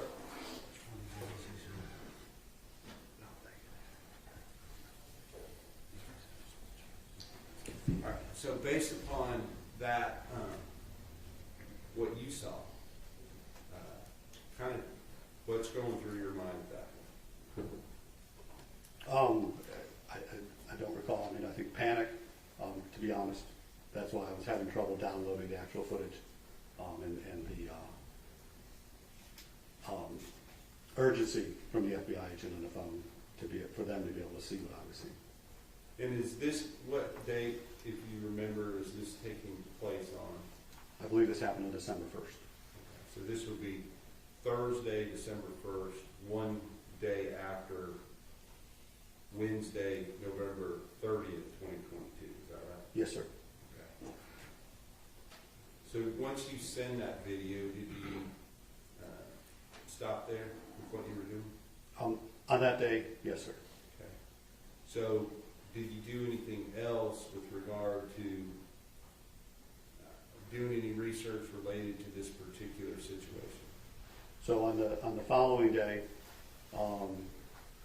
I had seen on the news that they were still looking for Athena, and I thought, well, there's more that I have access to. So I took it upon myself to pull that vehicle back up in our VTrack platform. I was downloading footage, now knowing the time zone difference, and I started looking into the breadcrumb trail of that vehicle on that day, and I found several locations where the vehicle had stopped in the time frame that the FBI agents were speaking to me about. And so I took screenshots of that and provided that to the FBI agents as well, because I thought it might help in their investigation. And can you describe these specific locations where you determined the vehicle had stopped? I believe one location was at a gas station. One was at a bridge. To me, it looked like there was a boat ramp where it was stopped, and then I think one was just on the side of the road. And did you communicate those, other than just a screenshot, did you communicate those specific locations GPS-wise to FBI agents? Yes, sir. All right. So once you have done that, did you receive some further communication from investigators related to how to access the data, the complete data off of the SD card from that particular camera? Yes, sir. I was contacted by the Texas Rangers. And do you remember the person that you spoke to? Joe Espinosa. All right. And when you spoke to Ranger Espinosa, what was the subject matter of that conversation? The subject matter was how to access the video footage that was on the SD card of the camera. And did you give them some specific warnings and admonitions as to how to handle that particular item? Yes, sir. The video format is a proprietary format that's on the storage card, and when you insert that storage card in a Windows computer, it does not recognize it as a valid file format, and you'll be prompted to format the SD card, which in previous situations where we had accident footage or other footage that people wanted to get on the SD card that's detrimental to having the footage, so I had cautioned that there is risk when inserting that into your computer. Okay. And the risk is that if you were to reformat that card, what would happen? It will wipe the card. It will erase what is on the SD card. And so, based upon that, did you and Ranger Espinosa make plans to do something other than just have the detective download that onto a regular computer? Yes. Go ahead. Ranger Espinosa made plans to come to Charlotte, North Carolina, to our facility for us to work together to retrieve the footage from the storage car. And did that take place? Yes, sir. And at that time, were you looking for just a specific time frame on that SD card? My recollection from that day is we were looking for footage because of the UTC time. I believe Ranger Espinoza had the current footage of up until midnight UTC time, which would have been 6 p.m. In Texas, but he did not have the following day UTC, which would have been 6 p.m. to midnight on there, and so we worked to get that footage for him. So the complete day of November 30th, 2022 in Texas time. Understood, because UTC time, it would already have been, at 6 o'clock in Texas, UTC would have been midnight. Yes, sir. It would have been a different day, UTC was. Yes, sir. So are they separated out like that as far as how the videos are categorized one day and then the next day, but it's in UTC? On the cameras, they are. Yes. So once you downloaded the rest of what would have been Central Standard Time, November 30th, 2022, did you give that download to somebody? Ranger Espinoza took that video footage back with him. Okay.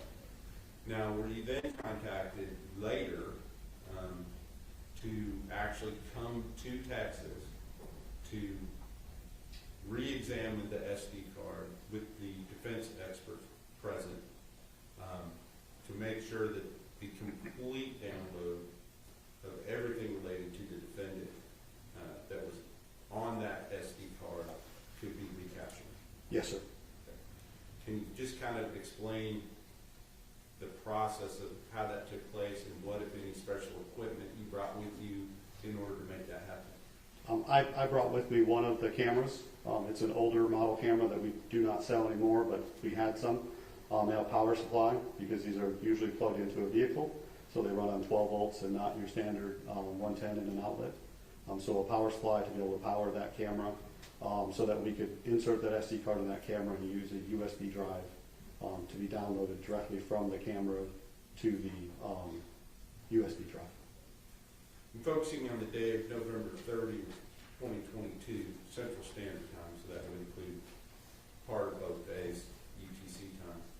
Were you able to recapture all of the video from that particular day, the entire route from beginning to end, that Mr. Horner was driving that vehicle?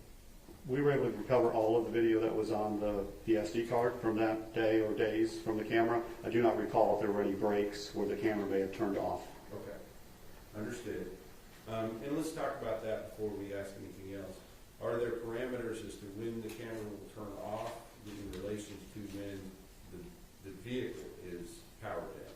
Yes, sir. The camera works, it will turn on with ignition, and then when the ignition is off, we have a timer set for the FedEx ISP program that's for 15 minutes. So the camera will stay powered on for 15 minutes after the ignition has been turned off, and at that point it will shut down. Okay. So, in addition to the date of November the 30th, at that time, were you able to recover additional days on which Mr. Horner was driving that particular vehicle? Yes, sir. And if you remember the dates, do you remember the dates? I believe there were a few days prior, but there were some breaks in that from a calendar perspective, and I believe the following day also had video footage. And is it possible that it was both the following day and the day after that as well? Yes. Okay, I apologize. The following day, on December the second videos, was there actually a different vehicle that was owned by Southern Star, I believe, or a different company, ISP, that was, the video was downloaded off of that? There was a second card that was introduced to look for footage. Okay, and were you able to access footage from that SD card as well, on which the defendant could be seen driving the vehicle? Yes, sir. In order to do that, you had to get the SD cards from somewhere. Where did that come from? Someone from Wise County Sheriff's Department or law enforcement brought evidence in packages. They pointed out that it was sealed, I think more for the other people in the room, not maybe me, and opened those and had some sort of log to report that. Okay. May I approach you on? Yes, sir.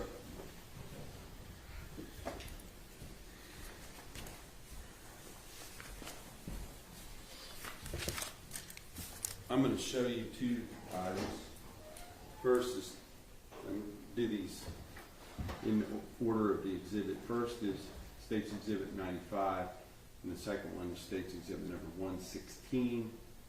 And do these appear to be the packages that were opened in your presence where the SD cards were retrieved from? Yes, it's the same type of package. Okay. And just looking at the different license plates and the time frames, do those appear to be related to the vehicles that we're here talking about? I don't see a license plate. Okay, yeah, right here. I don't know what the license plates were. The vehicle numbers would be what identify for myself. Based upon the fact that they were open, you examined them and saw the videos that we were just talking about. Yes, sir. Do you believe that these are where they came from? Yes, sir. Okay. So, with regard to what I would call the abduction vehicle, were there 4 separate days or 4 separate days of routes driven by the defendant? Objection to leading, Your Honor, I think. I'll rephrase, Your Honor. How many separate days were there of video that were able to be recovered on from that particular vehicle related to the defendant? I believe there was 4 that we downloaded. All right. And then on the final day, what we call the arrest vehicle, how many days were on that particular one? I believe just 1 partial day. Okay. You said that you brought these are already in evidence, so I'm not going to move to admit them, but you brought a special camera. Kind of explain the process of how that went down. Yeah, it was not a special camera. It was just a camera, the same model that was installed in the truck in question, and a power supply to be able to power that camera, and an adapter cable for USB to be able to insert a USB drive into that camera. And did you then, in the presence of myself and others, download those videos one by one onto, I guess it was a flash drive, USB flash drive, or a number of them, so that they could then be accessed through a regular computer, either through MP4 or AVI formatting? Yes, sir. Okay. And was that something that was a quick process, or? No, sir. It's quite time consuming to download the footage or export that footage. And we did it in segments of 30 minutes to an hour. Okay. And is it a straight 1-for-1 download? You understand what I'm asking? I do not. When you're watching it, does it take 1 minute to download 1 minute of footage? I don't know if it's exact. It's close to that, yes. So if there was 5 different days of routes, this took a significant amount of time to do that, correct? Yes. All right. Once that had been done, on the next day at the Wise County Sheriff's Office, what happened? I believe that is when the defense joined the room and with a video expert that they brought in as well to get copies of the footage. And were they given copies of the footage that you downloaded? Yes, they were given jump drives that contained the footage, or a hard drive that contained the footage. I'm not sure which. And did their expert also download the actual SD card in a device that he brought to be able to do that? Yes, he brought a device to make a copy of the SD card.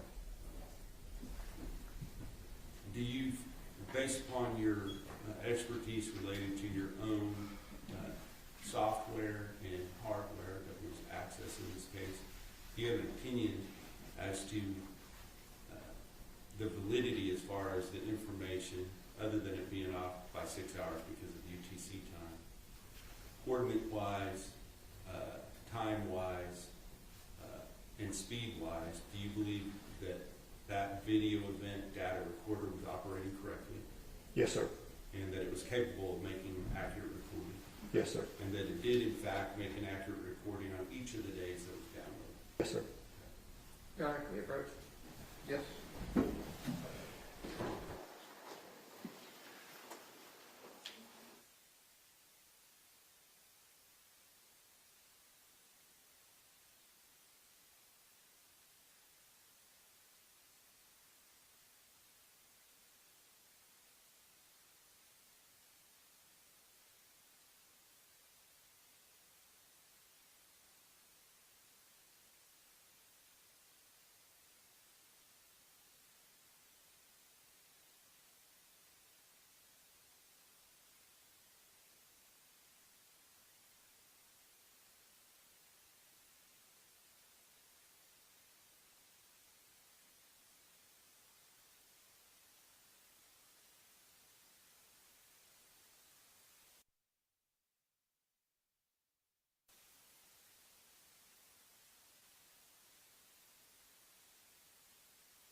Mr. Becker, I want to thank you, Yes, sir. seriously,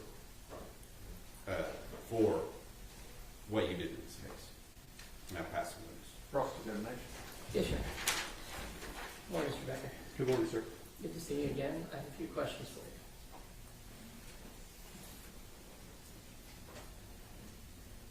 Okay, I know this was 2022, correct? Yes, sir. Do you know if Mr. Horner's vehicles that we're talking about actually had that panic button back then? The panic button was supplied. I do not know if it was installed, sir. Okay.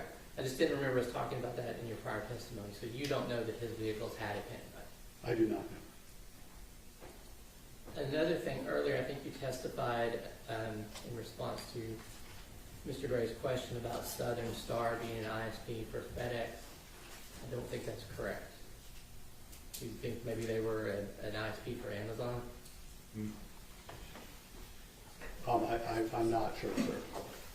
What about a company called Polaris? Does that ring a bell? Does not, sir. V-Track is the name of your fleet management system. I think you described it as a fleet management driver safety program. Yes, sir. And that software you use includes machine learning, correct? Today it does, yes, sir. Okay, I believe you had earlier testified that it included machine learning to alert the driver if they're not driving safely, such as using the phone, following too closely, not wearing their seatbelt, things like that. Our current generation of cameras do have machine learning for events like you just described. The generation of camera that was in place at the time did not have those capabilities. It was accelerometer-based events.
Do you recall testifying about the operation of those cameras in December?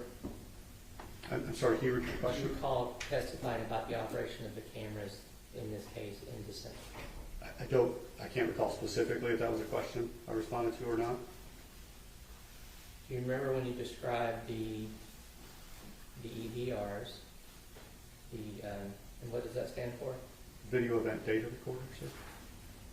And at that time when you were asked what they do, you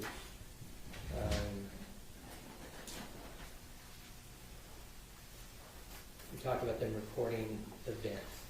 So now it's your testimony that they don't, the cameras at that time that we're talking about don't record events. No, sir. The cameras do record when the vehicle is turned on. The camera turns on and starts recording to its internal storage.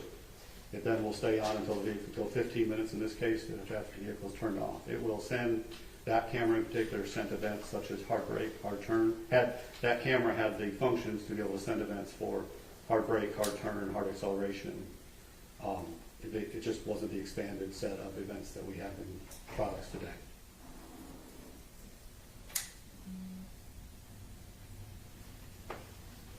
Okay, so it's your testimony today that those cameras only dealt with the driving features of the vehicle, not what the driver was doing. So the events were based on accelerometer events of the vehicle, so G-force of the vehicle. The video footage was forward-facing, driver-facing.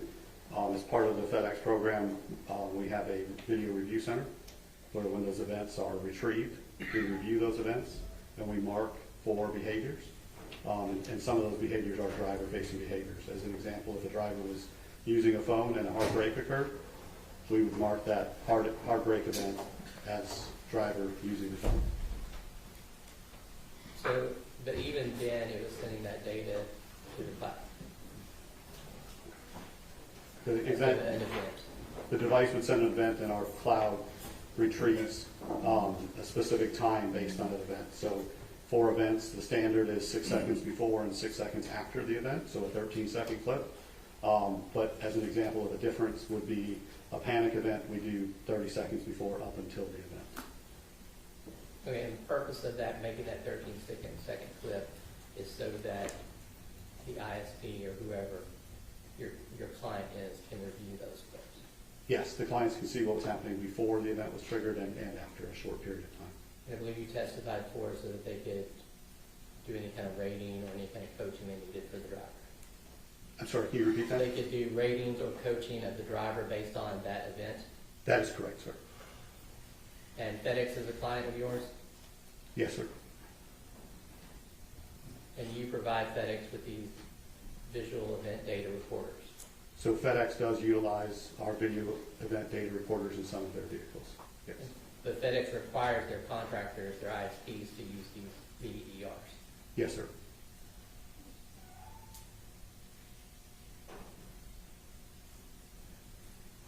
Now you talked about those contractors for FedEx can remotely pull those videos and download them. Yes, sir. So now that would mean that if the driver had their phone out or anything like that, those would get recorded as an event. But you're saying for these cameras, it would only be the hard turns, the hard brakes, the speeding, things like that. Yes, sir.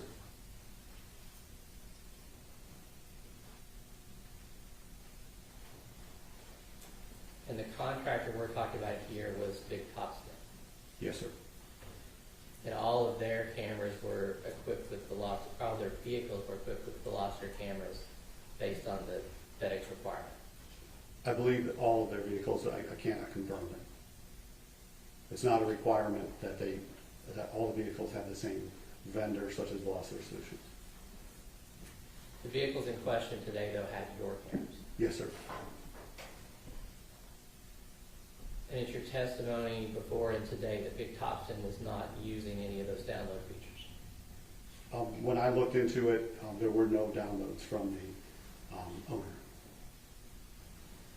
And you testified today that Mr. Davis needed you to access or asked you to access the video for him, even though he would have had access to it. I think I asked for his permission, sir, via the phone.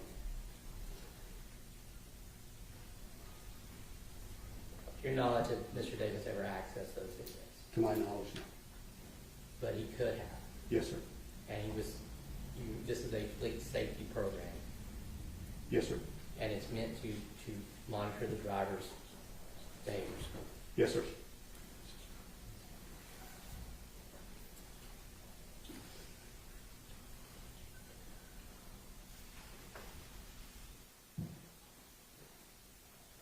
You also testified previously that these video cameras can be viewed in real time.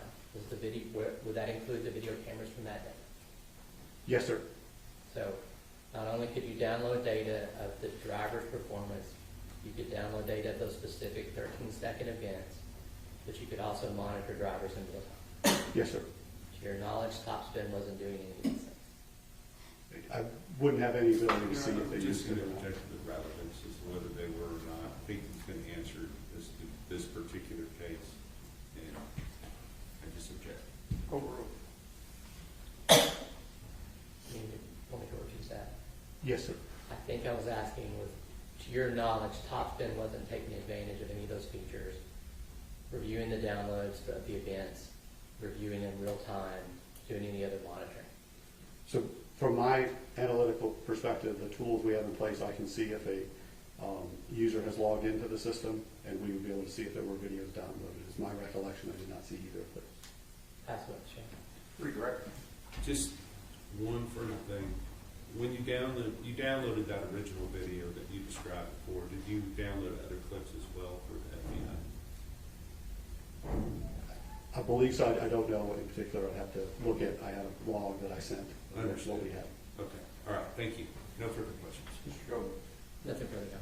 Mr. Becker, PhD, finally. Can we approach? Okay.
Okay, we're going to break for lunch. Your lunch is not here yet, but as soon as it gets here, we'll get it to you. And I anticipate that we will start at 1 o'clock. Okay, so enjoy your extended lunch, and we'll see you at 1 o'clock.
It's not first bread, I have first muffin.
everyone may be seated. Good afternoon. We are ready to proceed.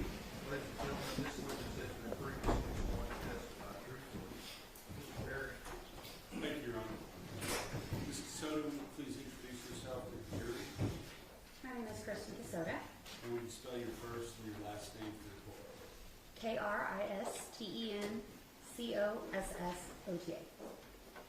And Ms. Soto, how are you employed?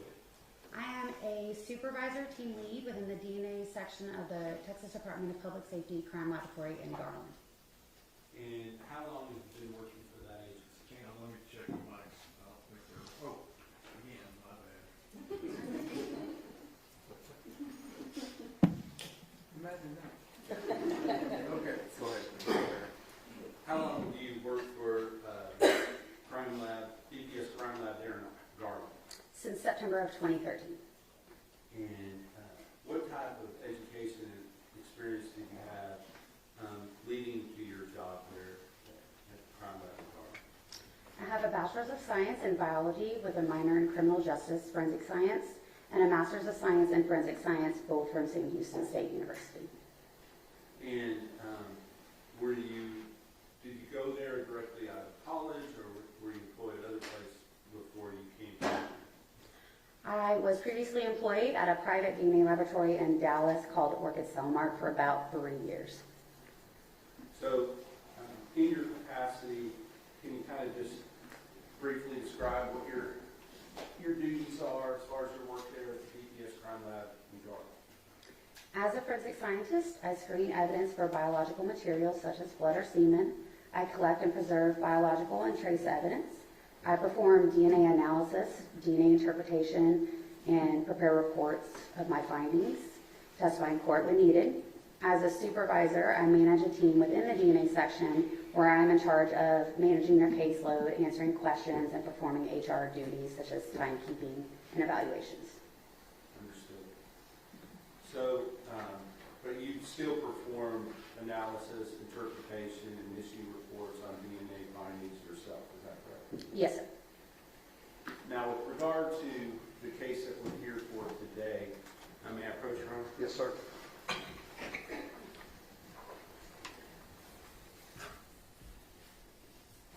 I'm going to hand you 3 documents that have already been admitted in evidence.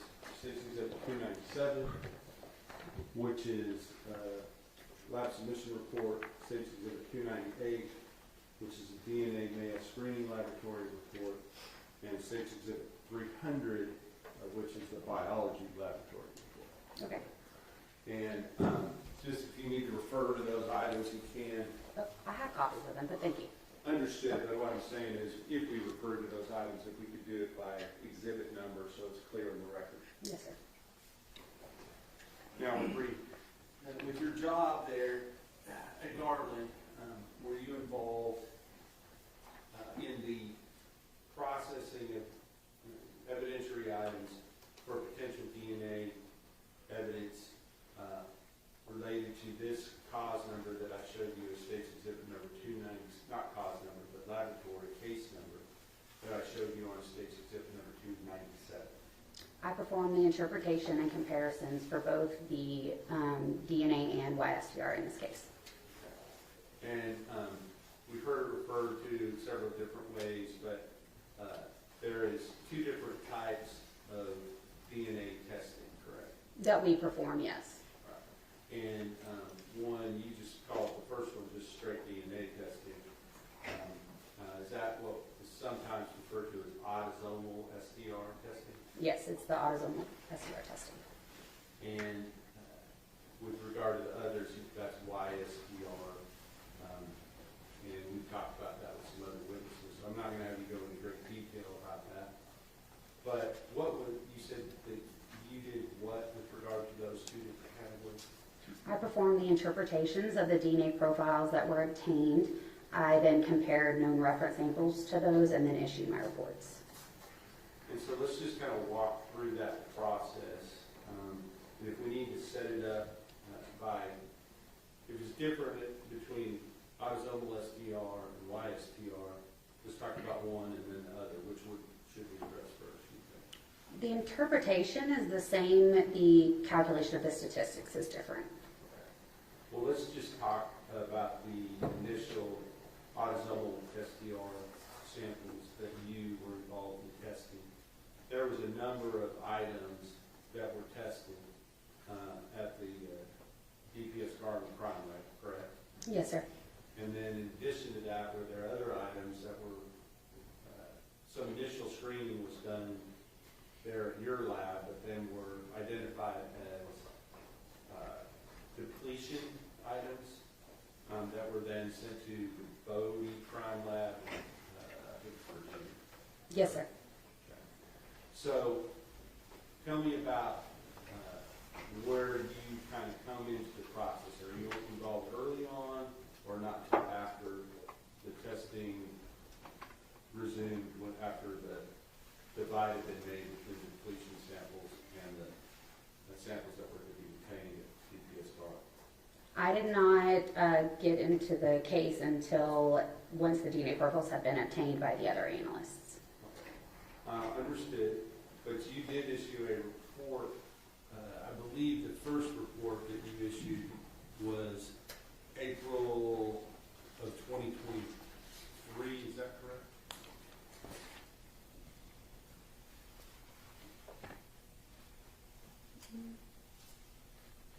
Sorry.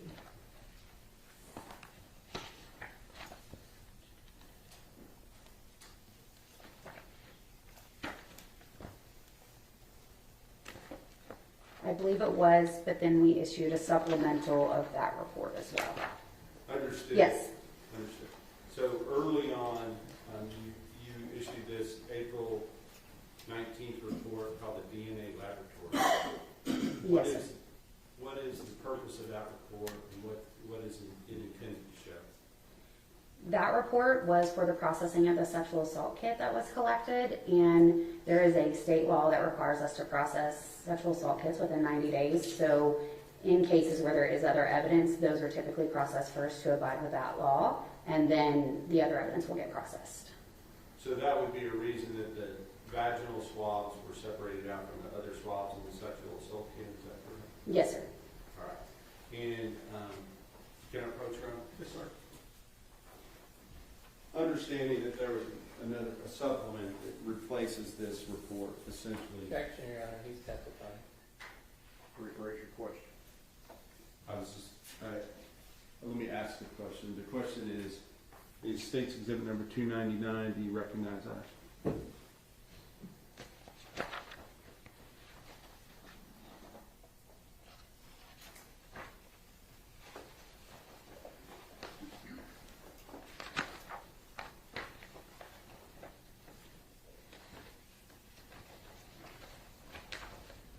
Yes, it's a copy of that report.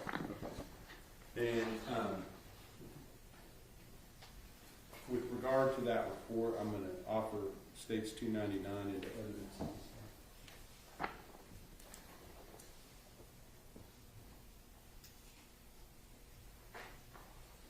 No objection. State's Exhibit 299 is in Now, with regard to this report, you said something about a supplemental report that was issued later. Can you explain what you were talking about? Yes, so in November of 2023, we changed the way that we report our statistic. We ended up adding a verbal qualifier to essentially help those reading it understand how much support is actually given to that statistic that's being listed. And so I issued a supplemental that just added that qualifier in so that it would be consistent with the other reports. But did it change the results as far as the actual analysis or anything other than the verbal qualifier? Right, it did not change the statistic. Okay. So on that report, you're only looking at the vaginal swabs, is that correct? Correct. And just go ahead and tell the jury what your finding was with regard to the vaginal swabs on State's Exhibit number 299. The DNA profile from the sperm cell fraction of this item is interpreted as a mixture of two individuals with the victim as an assumed contributor. The probability of obtaining this mixture profile if the DNA came from the victim and one unrelated unknown individual is 2 times greater than the probability of obtaining the profile if the DNA came from the victim and the suspect. Okay, you talk very fast. Go ahead. This likelihood ratio indicates support for the proposition that the suspect is excluded as a possible contributor to the profile. Internal validation has shown that a likelihood ratio of this value may also indicate support for the exclusion of a true donor from the profile. The DNA profile from the epithelial cell fraction of this item is consistent with the DNA profile of the victim. The suspect is excluded as a contributor to this profile. At this point, the suspect was excluded with regard to that particular profile. Now, does that necessarily mean that the suspect is excluded as a contributor altogether? From this analysis, it was a exclusion with, at that point we called it limited, like it was a limited support for exclusion, is what the verbal qualifier was. Given the fact that it's just, the ratio is so close, it's like 2 to 1 rather than big, huge numbers. Honor leading. Let me hear the question. What, if any, significance did you put to that at that time? As far as whether or not further testing should be done to see if the defendant was still potentially a contributor to that swab, or whether we should just set that aside and say, no, he's not. Objection, saying No, go ahead. When we process samples from sexual assault kits, especially vaginal swabs, we know during that laboratory process, when they're identifying how much, if any, human or male DNA is in the sample, we know that there was male DNA in the sample. When you have a lot of female DNA, the female can kind of overtake it. So in cases or samples where there is a lot of female in the profile, we can try the YSTR analysis, which essentially eliminates the female from the profile and looks at locations only on the Y chromosome from a male. And was that done with relation to this swab? Yes. Was that also done with relationship to the other swabs from the sexual assault kit? Yes. And so further testing was done on those items regarding the YSTR. What other YSTR analysis was done in this case? As far as what other items were submitted through your lab for YSTR analysis?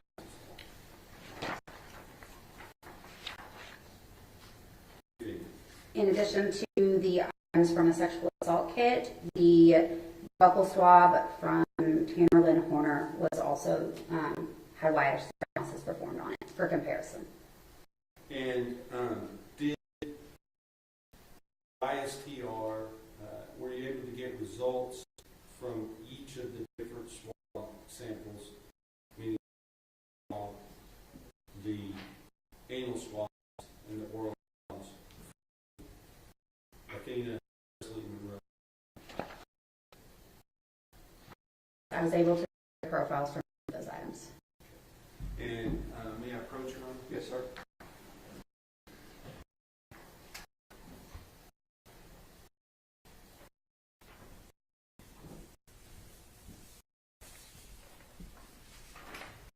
I'm going to hand State's Exhibit number 303.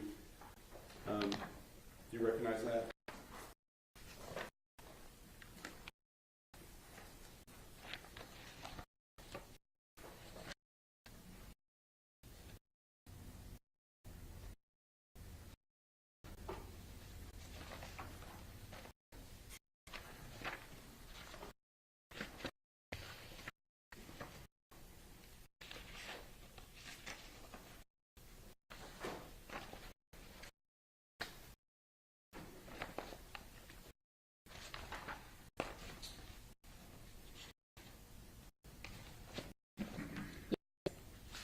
And is that, what is that?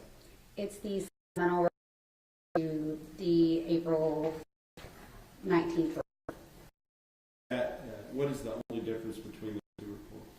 It was the addition of the level scale for the 6. Now, in regard to State's Exhibit number 302, You recognize that?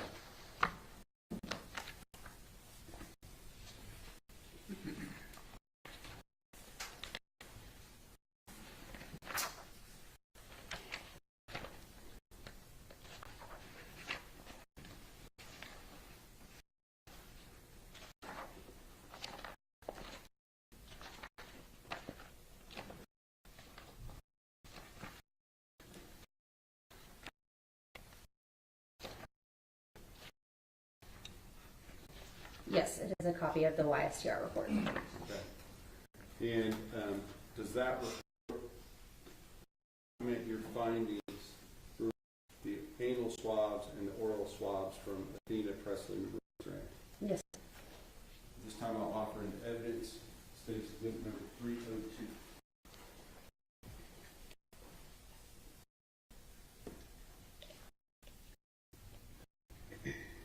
Oh, I'll also offer 3 as well, which was just referred to.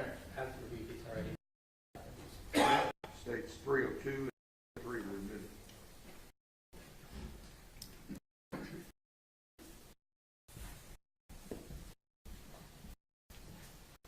Now, before I ask the public, Mr. I want to talk to you a little bit more about the differences between the findings that you might see for autosomal STR and ISTR. And kind of, you explain the differences and how they're different. If you, I mean, if you could do that for the jury. For the statistics? Yeah, yes, the statistical, how it's reported as far as the, whether a person's excluded or not, why the numbers might be different on one or another. Yes. So for the autosomal STR analysis, it is a more discriminatory statistic that is used because you get half from your mom and half from your dad, and each person's DNA is unique with the exception of identical siblings. So for the statistic for this is a likelihood ratio, and this is where it's a probability of 2 differing scenarios or hypotheses, and it determines which one is more likely and best explains the data that it sees in the profiles. The YSTR, it is paternally inherited, so each male within a paternal lineage will have the same YSTR profile, so it's not as discriminatory. And so there's only one piece of information that we get from each location we look at. The statistic there is what we call the counting method, and that is where we look at a certain database to determine if it's seen within the database, and then we give a confidence interval to help turn that number into how many times, the maximum number of times it should be seen within the U.S. male population. And are the numbers themselves, as far as the statistics, because you said that autosomal STR is more discriminatory, is that what you're Yes, sir. So are the statistics higher in general than they are generally on the YSTR? The numbers are larger, it's just a completely different statistic. Understood. Okay, so with that understood, let's talk about your report on 302, which is your DNA YSTR laboratory report, admitted into evidence, issue date September 15, 2025. Do you have that in front of you? Yes, sir.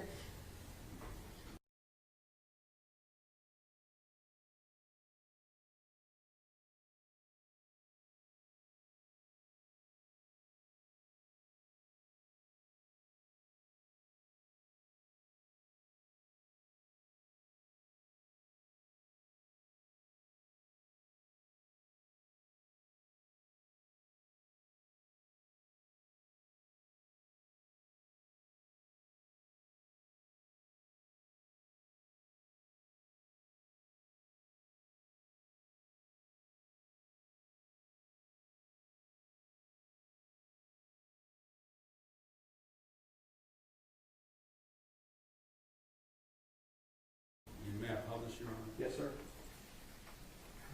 Right. Yes, sir.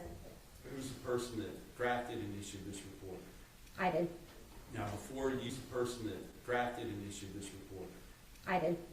Now, before you issued this report, is there some type of a review process that it goes through to ensure that your both your analysis, your statistical numbers, or everything are consistent with protocols for your lab and for under the Texas Forensic Science Commission as well? Yes, for each report that is released, it is first technically reviewed by another qualified analyst. Then it will also go through an administrative review process before it's released.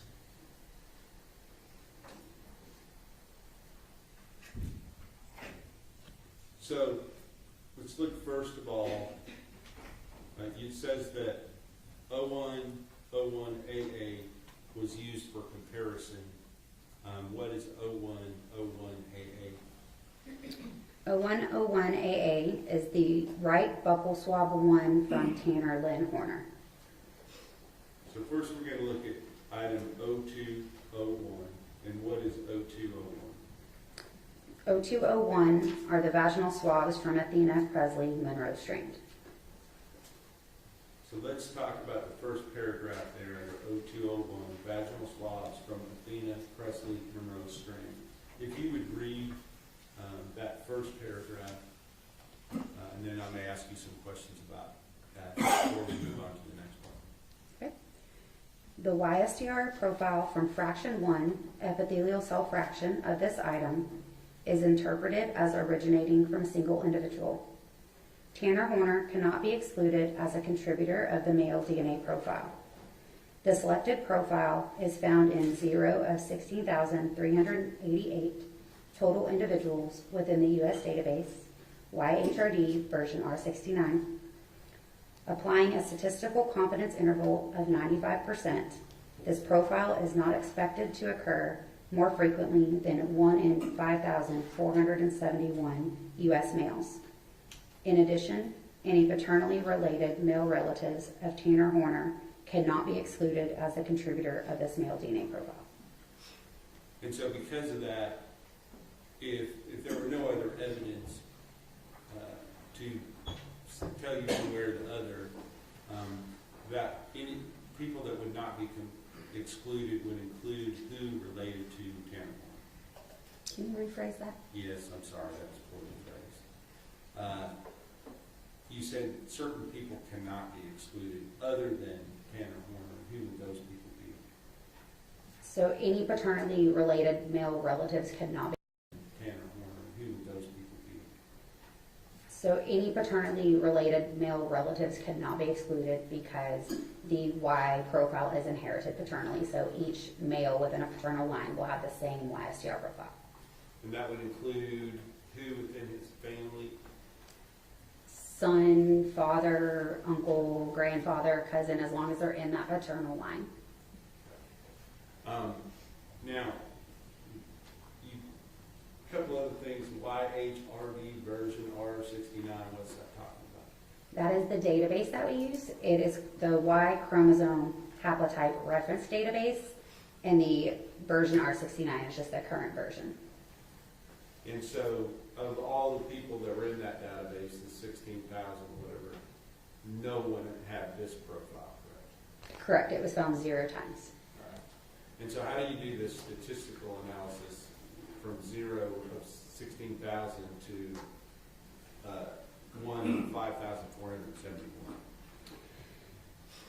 To accommodate for the small sample size that is currently in the YHRD database of 16,388, a confidence interval is used to determine the maximum number of times that this profile would expect to be seen in the U.S. male population. It helps keep it from making it seem like it's maybe more rare than it is because it's 0. So with the 95% confidence interval, it is not expected to occur more frequently than 1 in 5,471 U.S. males.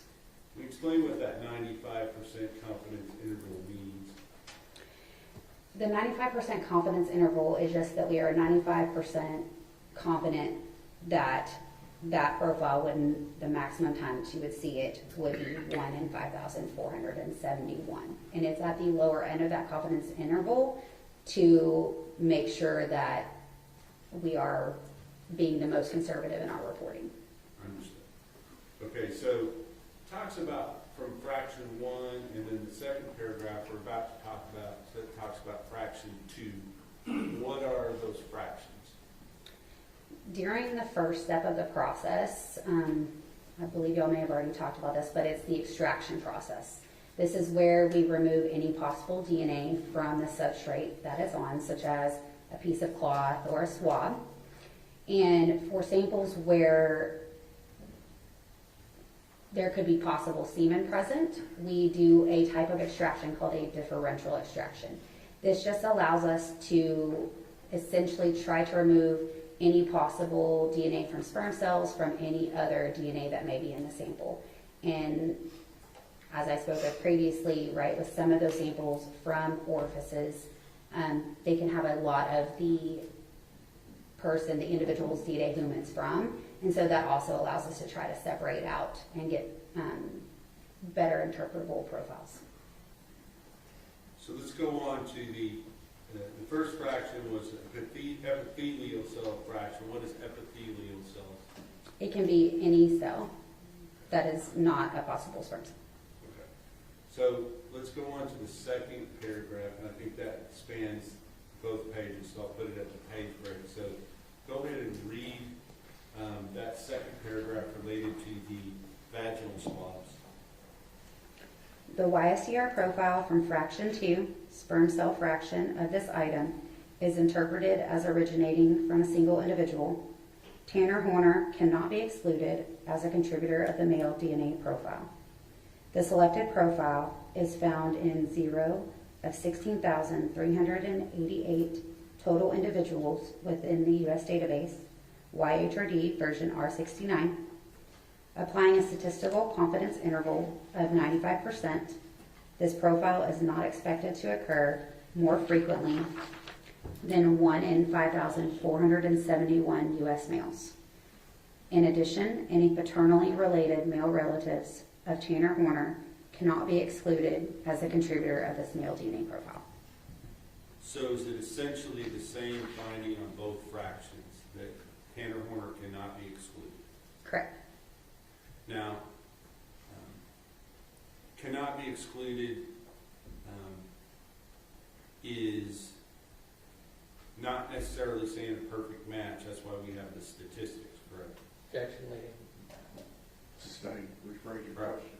So I'm just trying to explain for somebody who might not understand, because it's a little tricky when you're talking about something. You know, we want to, people want to say, is it a match, right?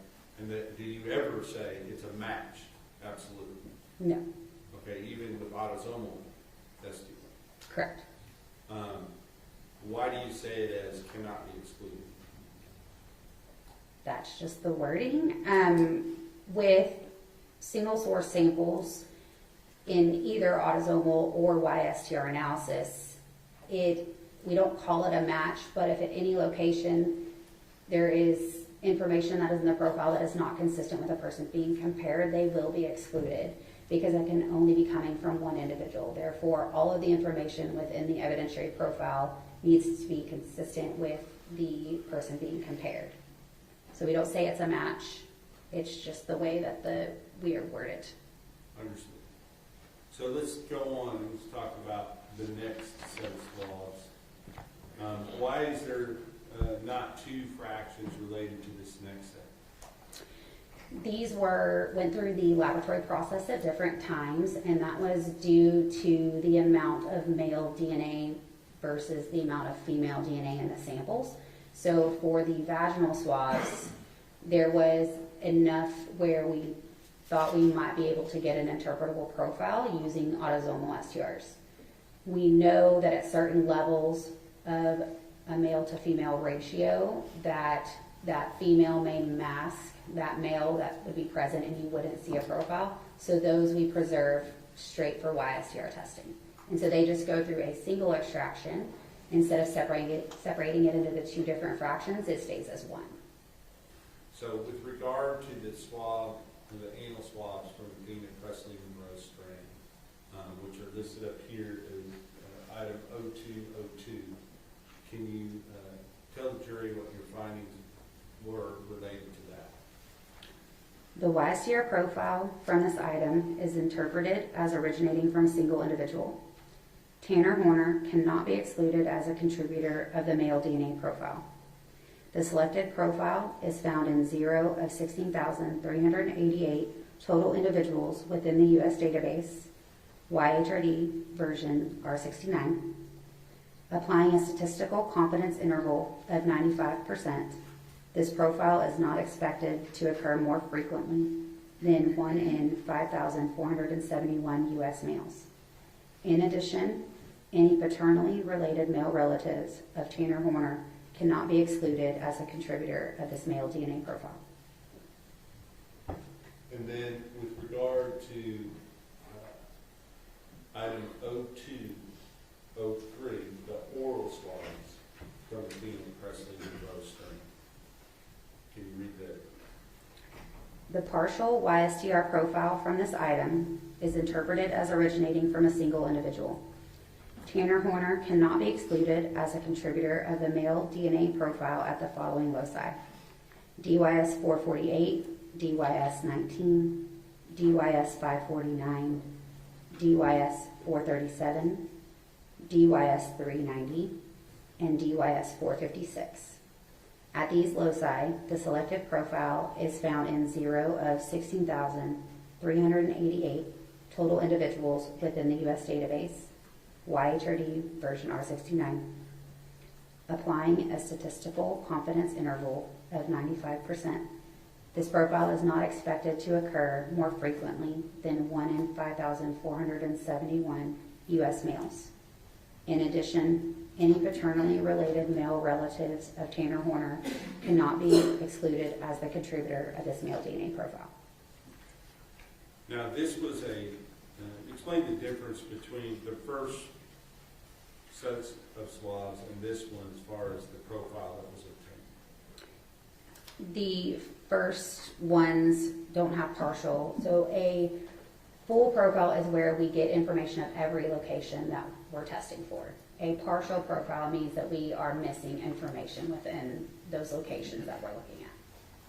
But not that you have the wrong information, correct? No, it most of the time is due to the quantity of DNA that's in the profile. And even with the partial profile, were you able to get essentially the same statistical probability or likelihood ratio? It was the same statistic. And just to summarize, can you tell us whether or not Tanner Horner was excluded as a possible contributor from the vaginal swab of Athena Strand? He could not be excluded from fraction 1, the epithelial cell fraction, or from fraction 2, the sperm cell fraction. And can you tell us whether or not he can be excluded from the anal swabs of Athena Strand? He could not be excluded. And can you tell us whether or not he could be excluded from the oral swabs of Athena, Presley, and Rose Strand? He could not be excluded.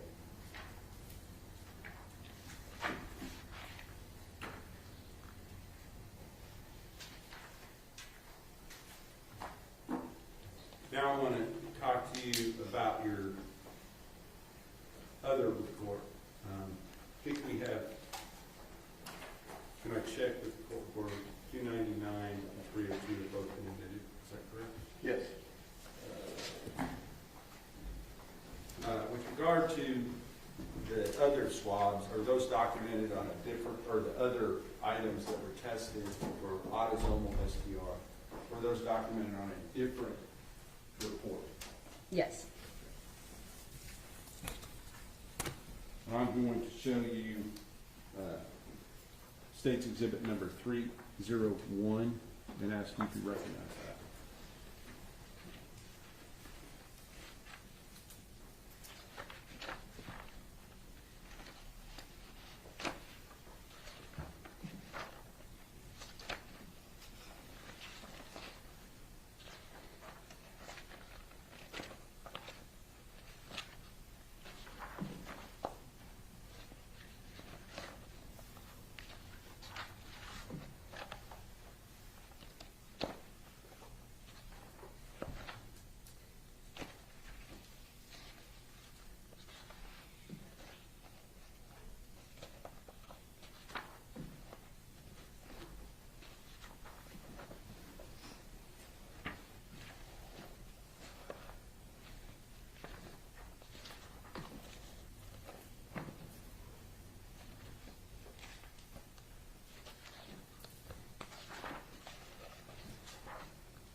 Yes, it's a copy of my report.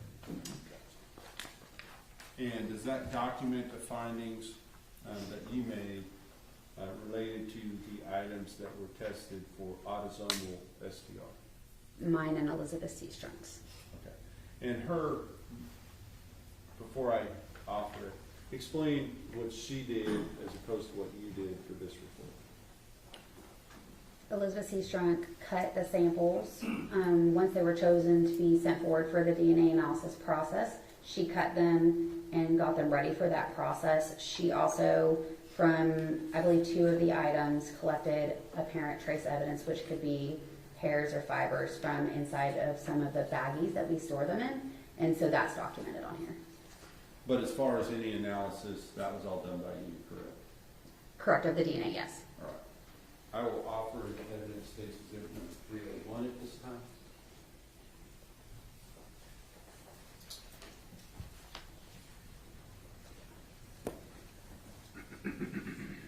No objection. States Exhibit 301 is admitted. And may I publish it? Yes, sir.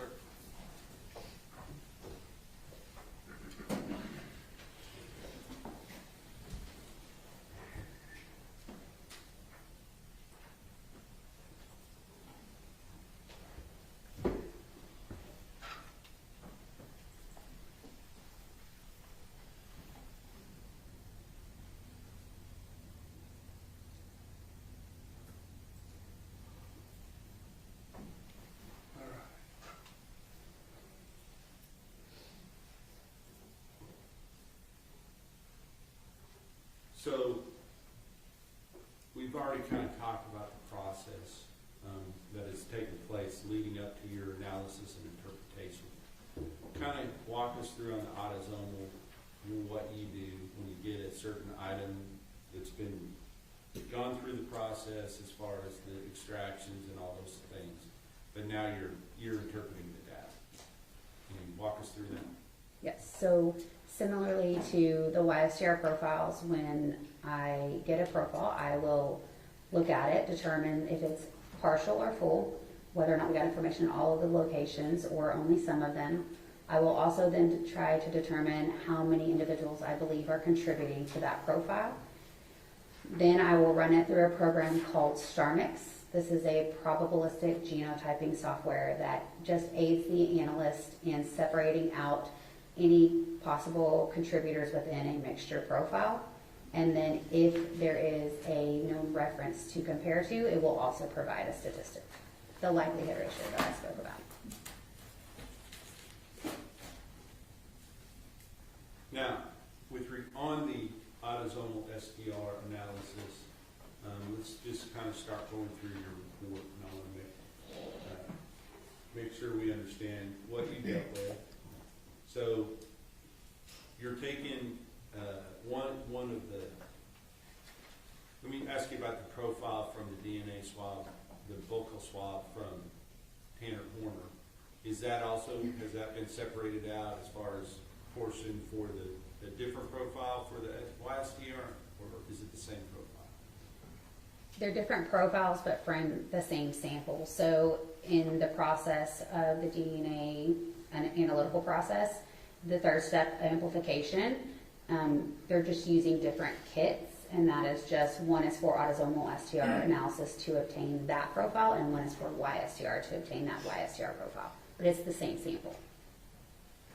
And so let's talk about, start going through the actual items. So the first thing we see is 0102AB, and what is that? That is a stain from left sleeve from FedEx Polo from suspect's property. Okay. And I'm not going to have you read every word of this because we'll be here all afternoon if we do that for every item. But let's talk about, is this on fraction, was this divided into the 2 fractions? Yes, it was. Okay. And was, with regard to fraction 1, I want you to explain a little bit, get an understanding is, with regard to fraction 1, might you see both the suspect and the victim of a case in the same statistical analysis, like in this case, potentially. Yes. Okay, and that's the epithelial fraction, correct? Yes, we started referring to them as fraction 1 and fraction 2 instead of the sperm cell fraction, epithelial cell fraction. But yes, the fraction 1 is the epithelial cell fraction. With regard to fraction 2, if it's a female's DNA, are you going to ever have that person within that fraction? If there's a lot of female in the profile, it could also be present in that. When you're doing the differential extraction process, it's almost, kind of think about it as like when you mix oil and water and you're trying to get that top layer off, you don't want to go down too far to go into that bottom layer, so you may leave a little bit, and then those cells are actually extracted during that process. So you can have both in that. Okay. But let's talk about, first of all, on this, the epithelial cell fraction. So we're talking about the left sleeve of the FedEx polo from the suspect's property. And as far as whether that was from his house or whether it's from his property in the jail, that's explained in the, I think, in the previous testimony as to which is which. I believe from Jackie had done the initial screening. Correct. So on this, with regard to this particular, would this be a stain? So a stain is something that's cut out of an item of clothing, correct? It could be cut out. It also could be swabbed. It was just a specific area on that clothing that was determined to be sent forward for processing. And what was sent forward for processing? Can you give us what the findings were for that particular item? The DNA profile from fraction 1 of this item is interpreted as a mixture of 3 individuals. The probability of obtaining this mixture profile if the DNA came from Tanner Horner and 2 unrelated unknown individuals is 53.1 septillion times greater than the probability of obtaining this profile if the DNA came from 3 unrelated unknown individuals. Okay, stop there for a second. So in this part of the statistical analysis, you're just determining whether Tanner Horner can be excluded, is that right? Correct. Every known reference that we have is compared to every evidentiary profile to determine whether or not they could be included or excluded. So then you next look at whether or not the victim can be excluded, is that correct? Correct. Correction leading, Your Honor. Sustained, don't leave your witness. Apologize, Your Honor. What were your findings with relation to the victim as far as whether or not she could be excluded? The probability of obtaining this mixture profile if the DNA came from Athena Strand and 2 unrelated unknown individuals is 951 trillion times greater than the probability of obtaining this profile if the DNA came from 3 unrelated unknown individuals. So now we know, what do we know as far as them individually? Can either one of them be excluded? So those likelihood ratios, they are an inclusionary likelihood ratio. Okay. So both of them are included, is what you're saying? Correct. All right. So now, when you put them both together, do you do another statistical analysis as to what the likelihood is that they both are contributors?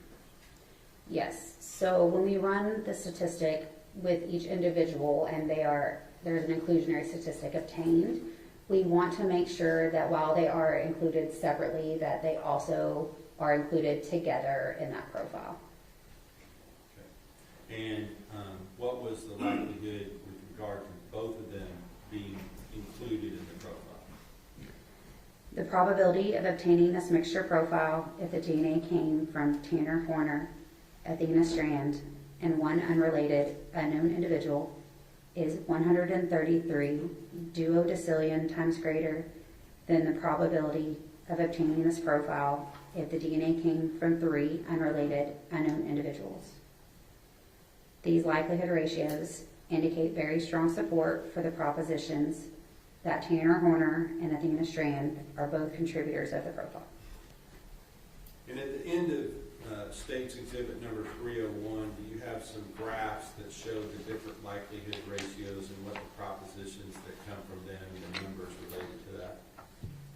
There is a chart, and that's, it tells what the likelihood ratio number is, and then the verbal scale, that was the addition, and how much support that likelihood ratio is actually given to that hypothesis. And what does it have to be in order for it to be listed as very strong support? That would be a likelihood ratio of 1 million or more. Okay, and in this case, I believe you stated it was 133 duodecillion times, correct? For the co-contributor statement, yes. For both of them being contributors, Correct. as opposed to 3 under labor. Is that right? Correct. So, with that, can you kind of give us a frame reference for what duodecillion means? Because that's not a number I think a lot of us use. No, so a duodecillion is a 1 with 39 zeros. A billion is a 1 with 9 zeros. A trillion is a 1 with 12 zeros. So it kind of, those are numbers that you may be able to grasp. So, and we're going to go down through, kind of use that as a framework with which to discuss the other statistical findings from the different stains. So there is, the next item is 0102 AD. Is that another stain from the same shirt? Yes.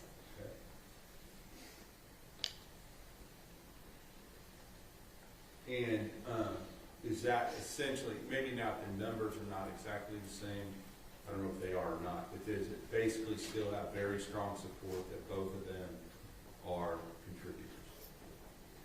These likelihood ratios indicate very strong support for the propositions that Tanner Horner and Athena Strand are both contributors to the profile. In this case, it was only 73 octillion times greater, is that right? Am I looking at that incorrectly? Maybe I'm looking. Oh, I'm sorry. In this case, it was 245 quattrodecillion. Is that more or less than duodecillion? So a quattrodecillion is a 1 with 45 zeros. Okay. So very strong support, both contributors. So let's go on to the sperm cell fractions of those two. Was Athena Strand excluded from the sperm cell fractions of those first two items? The DNA profile from fraction 2 of this item is interpreted as originating from a single individual. I'm sorry, this is for a 102 AB. Yes. So we're looking at, I asked you about two at once, and that's my fault. But 0102 AB, let's talk about that first. The DNA profile from fraction 2 of this item is interpreted as originating from a single individual. The probability of obtaining this profile, if the DNA came from Tanner Horner, is 112 septillion times greater than the probability of obtaining the profile if the DNA came from an unrelated, unknown individual. This likelihood ratio indicates very strong support for the proposition that Tanner Horner is a contributor of the profile. Athena Strand is excluded as a contributor of this profile. And I guess the reason I was asking about the female DNA earlier is you have one fraction of the same swabbing or material that is sent forward. One she's included, one she's excluded. Give us kind of the reasoning for that. You understand what I'm saying? You got the epithelial section, you got the sperm cells fraction. One she's strong, very strong support, she's one of the contributors, versus the other she's excluded. Correct. So, is that because it's really just looking for male DNA? Sustain, don't leave your witness. Yeah, reasoning for that, is there? It could be that it doesn't separate it by male, and the extraction process itself is made to try and separate any possible sperm cells. That doesn't mean that it is from sperm cells, it's just that it's possible sperm cells. And like I said, there could be that bleed over where someone could be included in it, but we can't say what exactly type of DNA that sample was from. But on these two samples that we've talked about so far, when the sperm cell fraction was separated out, can you tell us whether or not Athena was actually excluded from the sperm cell fraction? She was, for a 102 AB, she was excluded. And what about the next one, a 102 AB?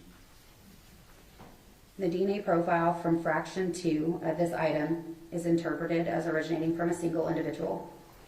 The probability of obtaining this profile if the DNA came from Tanner Horner is 116 septillion times greater than the probability of obtaining the profile if the DNA came from an unrelated, unknown individual.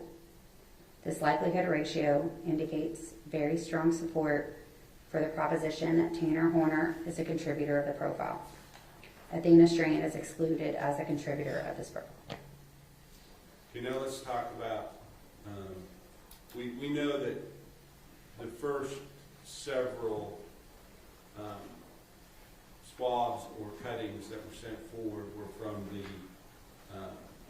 FedEx polo from the suspect's property, correct? Correct. So that would include a 102 AB, AD, AE, AF, and AG, and a H and a I as well, correct? Correct. And were those similar findings on the others as what we've already described? I mean, I don't want to go, maybe I won't ask you to compare because I know you got to read the whole thing if I did. Correct. So what I'm going to do is just say those come from the same item of clothing. So essentially the results that we've already received kind of give us the information we may want to know about that particular clothing item. No objection, I lady. was going to say, is there a question? Okay, let me move on. Please do, let's move on. Let's move on from the polo shirt. Now let's talk about the swabbing of the stain from the inside of the gray sweatshirt from the suspect's property. Okay. What were the findings related to that item on the autosomal STR? For a 103 AA, Is that one? Some of these, I don't necessarily. If there's not findings that connect both the two, I'm going to skip over those. Is that one? If it comes from, if an item of clothing comes from a specific individual, can you tell us whether or not what your expectations would be as far as finding that particular individual's DNA on that particular item? I can't speak to if I expect DNA, but when the transfer of DNA from your skin, whether it be on clothing or something you touch, there is a possibility that there is transfer of your DNA, so it is not uncommon to find a person's profile on something that they wear.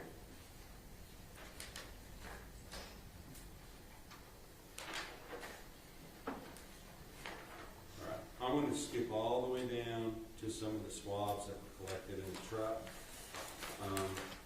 I'm going to look at, go down to 0115 AA.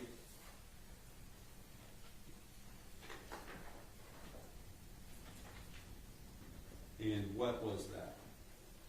A 115 AA is passenger side cargo door step swabs from truck. Give me just a second to get that.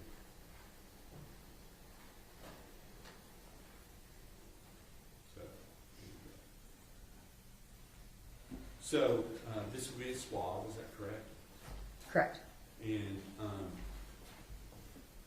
can you give us the findings for that particular swab from the passenger side cargo door step from the truck? The DNA profile from this item is interpreted as a mixture of 3 individuals. The probability of obtaining this mixture profile if the DNA came from Tanner Horner and 2 unrelated unknown individuals is 894 quintillion times greater than the probability of obtaining this profile if the DNA came from 3 unrelated unknown individuals. This likelihood ratio indicates very strong support for the proposition that Tanner Horner is a contributor to the profile. The probability of obtaining this mixture profile if the DNA came from Athena Strand and 2 unrelated unknown individuals is 8,640 times greater than the probability of obtaining this profile if the DNA came from 3 unrelated unknown individuals. This likelihood ratio indicates moderate support for the proposition that Athena Strand is a contributor to the profile.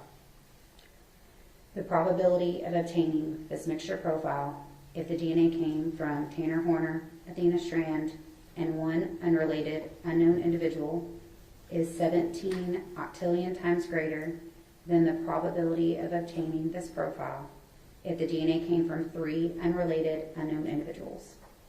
This likelihood ratio indicates very strong support for the proposition that Tanner Horner and Athena Strand are both contributors to the profile. Going on down to 0115 AE, the passenger side wheel well. Can you read that as well? The DNA profile from this item is interpreted as a mixture of 3 individuals.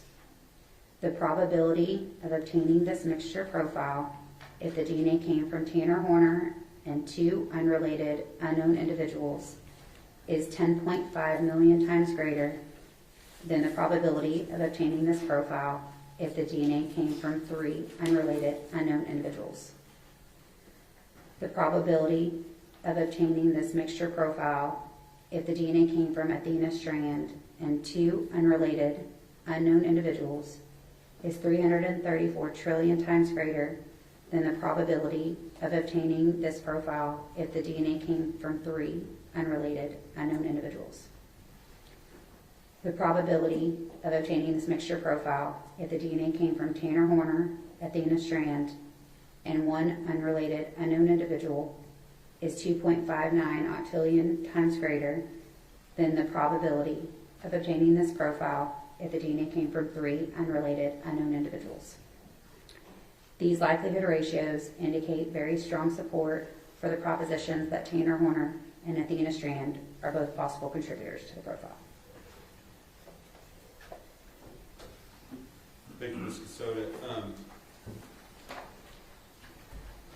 At the time that you were working on these items and obtaining the results in your report, had the depletion items also been sent to the Bodie lab in Thornton, Virginia? Yes. Okay. In somewhat close in proximity in time, did they also come back with the results from their analysis of those items? I believe so. Okay. And may I approach Your Honor? Yes.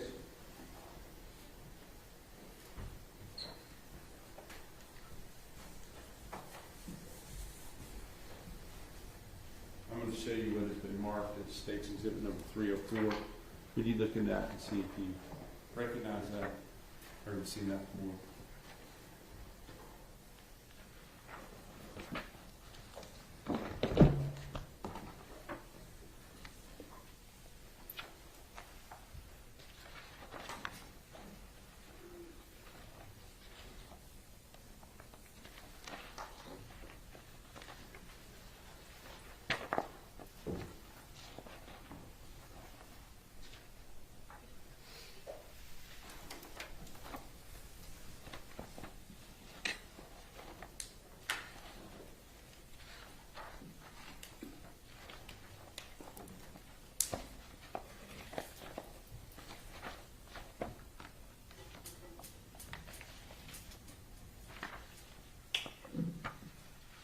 It appears to be a copy of their report.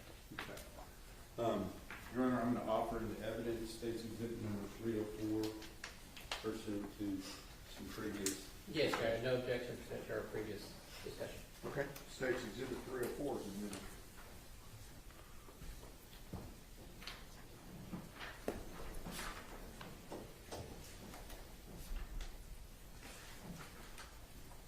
So on this report, do you have a copy of this? I do. Okay. And I'd like you to look at just two specific items, and that would be the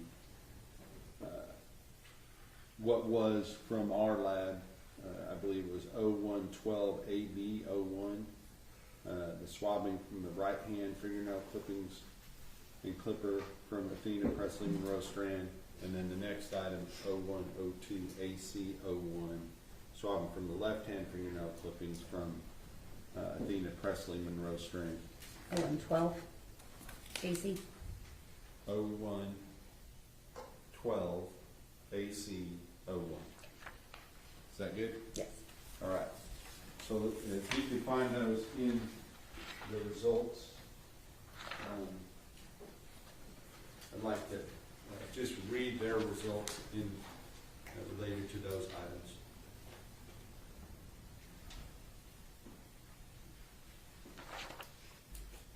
They have a different number, so you've got to go back to the front. Mm-hmm.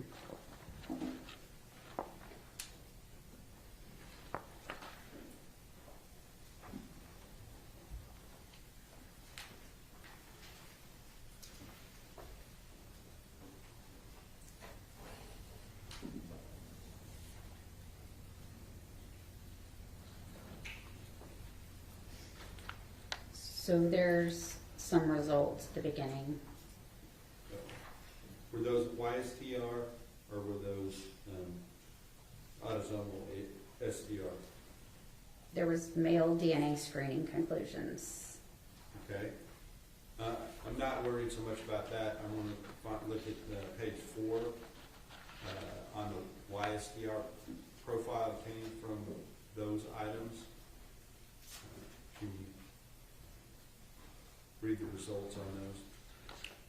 Their report states samples CCX2517-0764-E-05 and CCX2517-0764-E-06 were processed for DNA typing by analysis of short tandem repeat STR loci specific to the male Y chromosome, also called YSTRs, using the PowerPlex Y23 kit.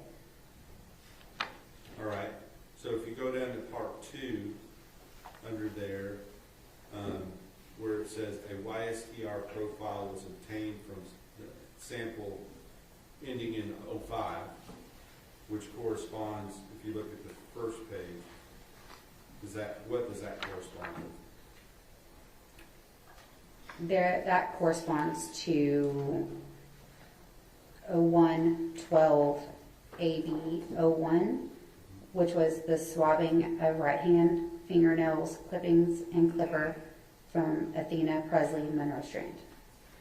And what was the result, looking back at page 4, with regard to the YSTR profile obtained from that item? The report states a YSTR profile was obtained from sample CCX2517-0764-E-05, male 1 in parentheses. Tanner Horner cannot be excluded as a possible contributor of the YSTR profile obtained from sample CCX2517-0764-E-05. The YSTR profile obtained is at least 1,923 times more likely to be observed if it originated from Tanner Horner than if from an unknown, unrelated male individual from the U.S. population. If you just skip down to page, continue on page 4, but at number 3, I don't want you to read the whole thing, but just as far as the numbers, the ratio, is that the same in that item as well as the previous item you just read? I'm sorry? Is the number of not 1,923 times more likely to be observed if it originated from Tanner Horner, is that the same on that item as it was on under item number 2? That number is the same. Yes. Okay. The item is different, but the number is the same. Is that right? Correct. All right. Are there other results in this report as well from different items that were tested? Yes. Okay. But that report is now in evidence, and the jury can see that for themselves. So, with that, Your Honor, I believe I am ready to pass the witness. Briefly, Your Honor. Good afternoon, Mrs. Soto. Good afternoon. Good to see you again. Thank you for coming in today. Just want to ask you a couple of follow-up questions, okay? Yes, sir. We've talked about this before. The way your submission form is set up, when you receive the materials, it will identify whether it's from, in this case, Athena Strand or Tanner Horner, correct? Could you repeat that?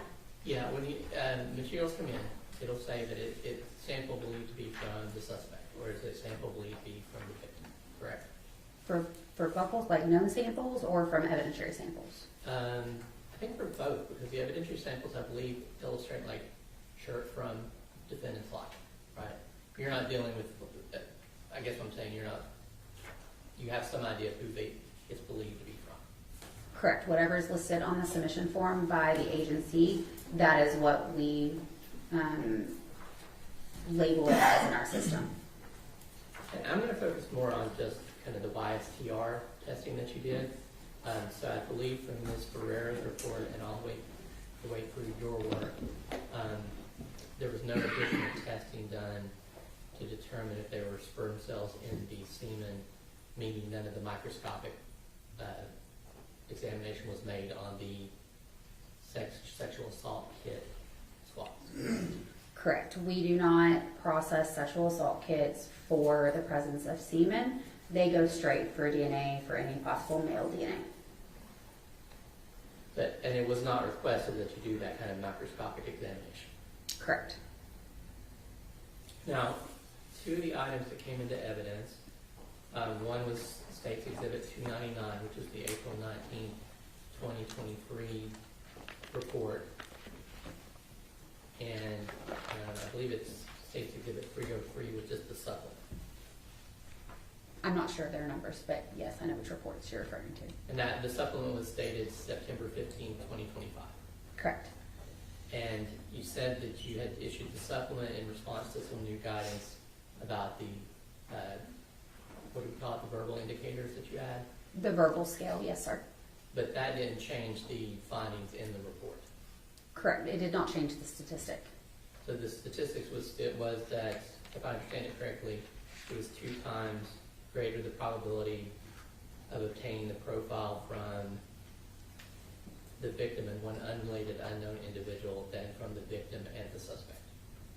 So the probability of obtaining this mixture profile if the DNA came from the victim and one unrelated unknown individual is 2 times greater than the probability of obtaining the profile if the DNA came from the victim and the suspect. Now, I know you already explained why, so I'm not necessarily going into that, but this bias DR testing was done in 2025, correct? Correct. And I know that Ms. Ferrera's, she testified yesterday that in doing her male screening on the oral swab, it was inclusive as the male DNA being present. Is that correct?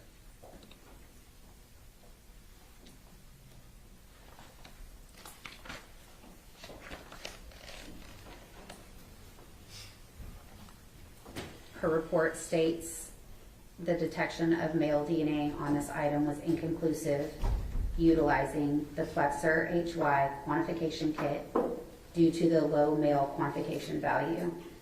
The item was collected and retained. That's the same swab that you used in your testing, correct? Correct.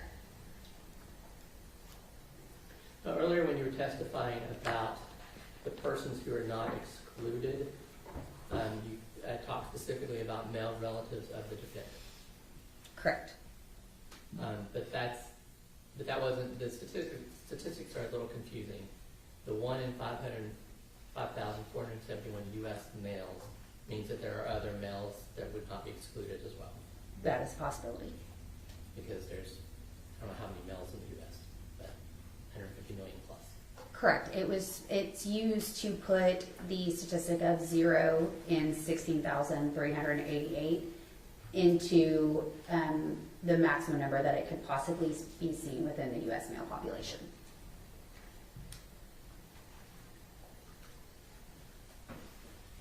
We talked a lot about the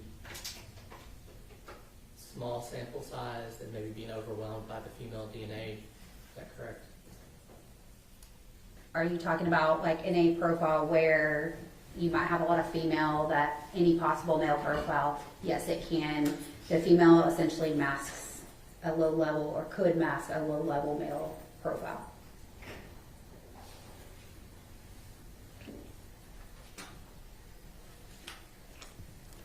Now, we talked about separating it into fraction 1, the epithelial fraction, fraction 2, the sperm fraction, but you testified today that that doesn't necessarily mean that all of the DNA in the sperm fraction is from semen. Correct.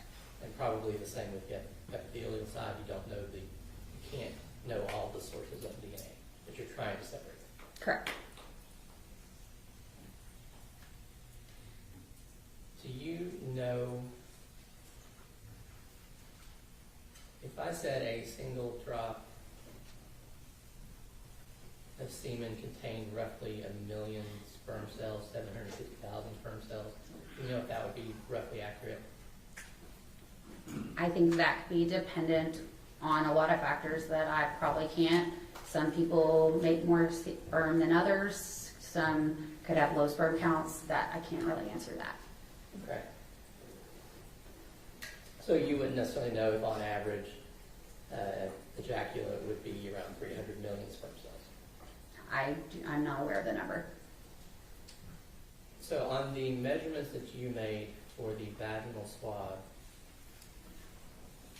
is the DNA roughly 1 nanogram? For which one? I'm sorry. For the vaginal swab.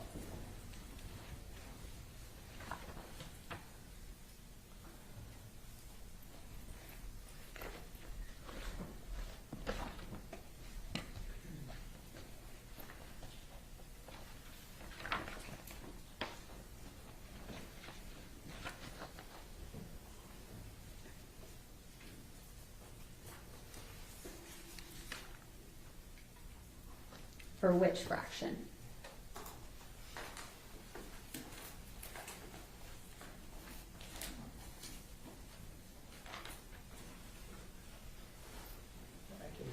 May I approach on? Yes.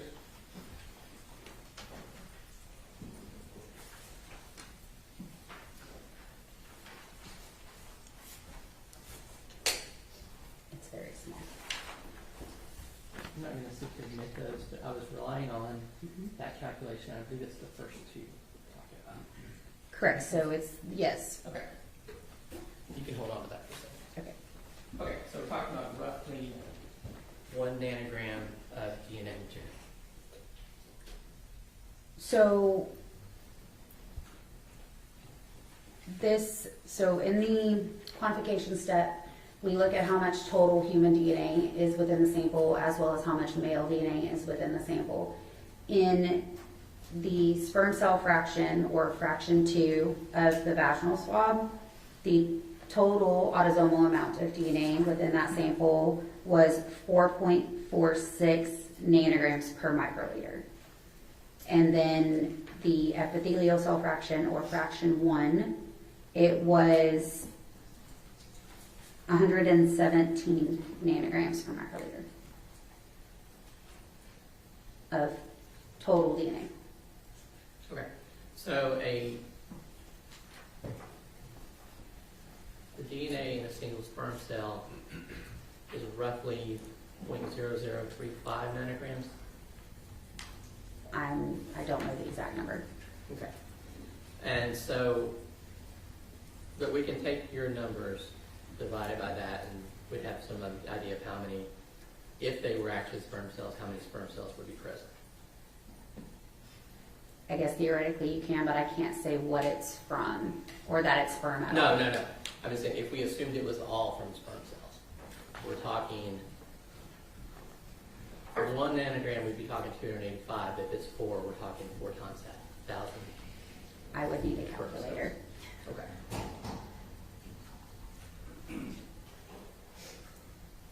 Now, you are not, obviously not involved in actually collecting those swabs, correct? That's from the autopsy. Correct. And we talked before, and I talked to Ms. Kelly a little bit about the portions of your job that are kind of subjective, why we need a human interpreter. Can you talk a little bit about that, please? The interpretation itself can be subjective. I am, based on your training and your experience, you are looking at these profiles and looking at a lot of different factors within each location that we look at and the entirety of the profile to determine how many individuals we believe are contributing to that profile. And I use the example with her, and I believe I've talked to you about this before too. I'm not a microbiologist, so I see the little chart that prints out, and you've got the gray lines showing where the alleles would be, and that's kind of the thing you have to look at and decide what's an artifact, what's real, what's a mixture, that sort of thing, correct? Yes, sir.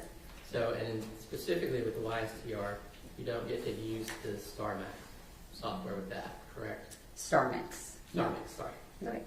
And that's not available because this is a different thing you're looking at, so you're having to do those calculations differently? Correct. Okay. And then that's kind of where your interpretation comes in, and then you get others to help you review it. Correct. Each one is technically reviewed by another qualified analyst and then administratively reviewed.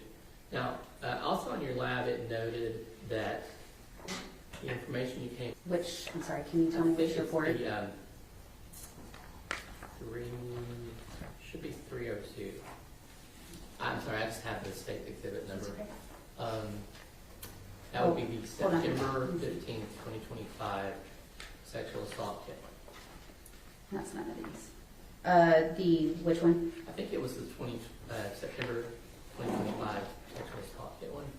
It may have been on the other one, last one either. But for the vaginal swabs on that report? Yes. Okay.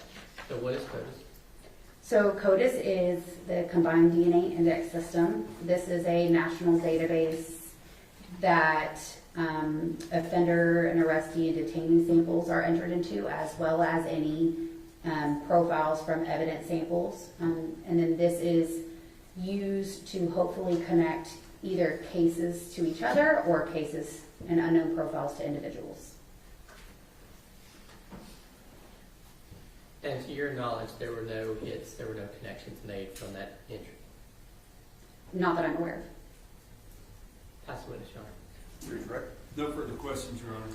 May this witness be excused? Yes, sir. Thank you, ma'am.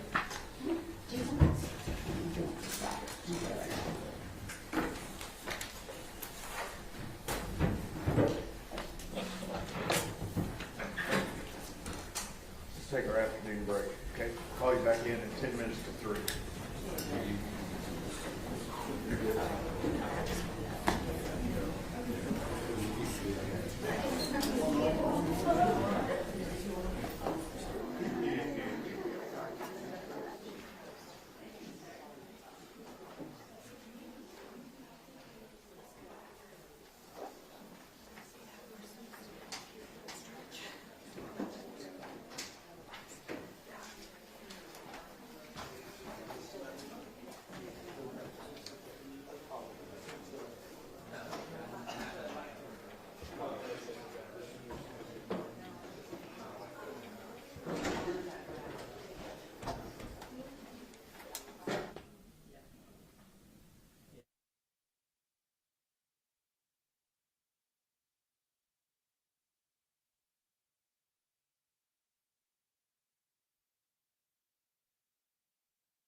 Maitland, M-A-I-T-L-Y-N.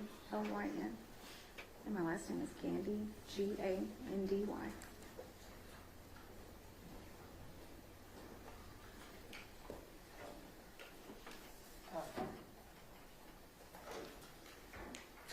We want in the restroom, so.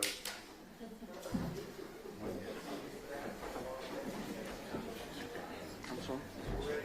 Ready? No.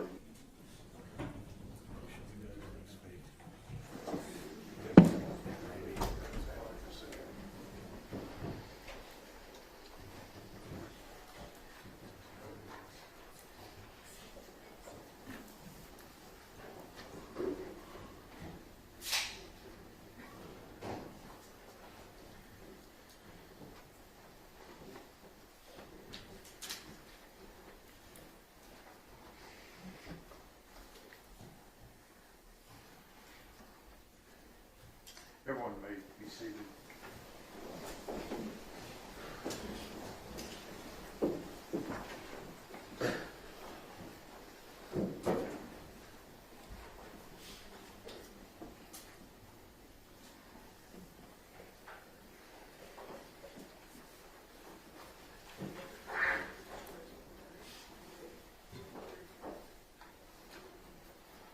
All right, we are ready to proceed, ladies and gentlemen. This witness has been previously sworn to testify truthfully. Mr. Stanton. Thank you, Judge. Ma'am, we've seen you sitting here in court since this case started. Would you introduce yourself to the jury? My name is Maitland Gandy. I'm better known as the mother of Athena Strand. And I'm going to show you something that's been admitted already in the evidence. Would you please? Yes.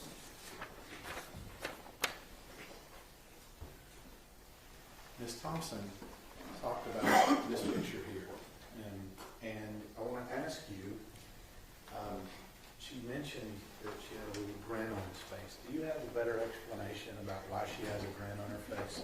I do.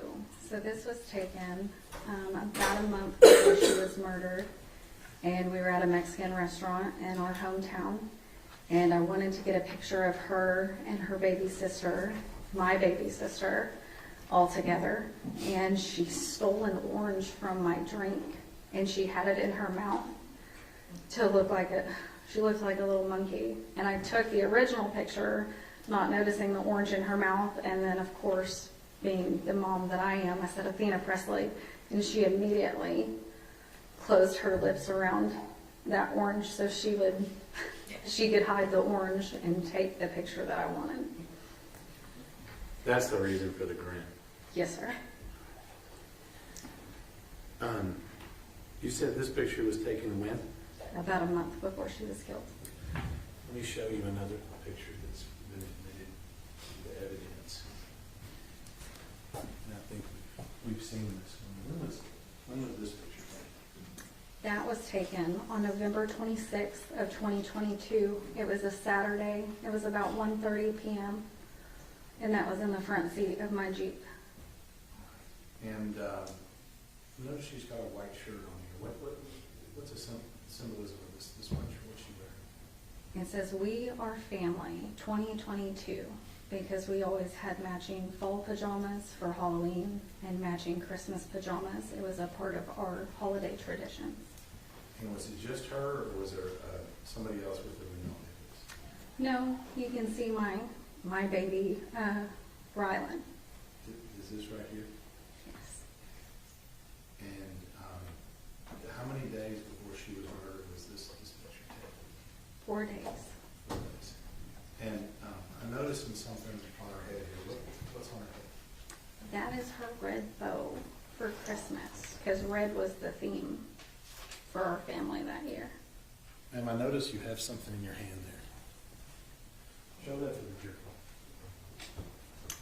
This is her red bow. Is that the same red bow that we see in that picture? Yes, sir.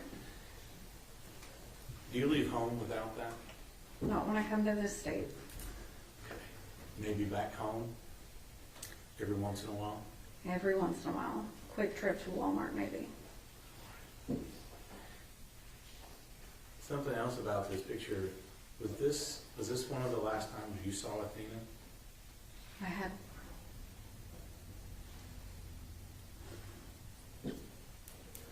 a little bit more than 24 hours left with her. I just didn't know it at the time. And we heard from Ms. Thompson that Athena was living here for a little while. And I guess that little more time is the time it took you to get from where you were in Oklahoma to the meeting spot with Jacob. Is that right? Yes. Okay. And I say Jacob. Who's Jacob? Jacob is Athena's daddy. Okay. And where do y'all normally meet? ASAP in Bowie, Texas. Okay. Is that a convenience store? It's a gas station of sorts. It's gotten better over the years. Okay. Stop and rob, if you will. Yes, sir. And so y'all exchange on that day, right? We exchanged Sunday, November 27th of 2022.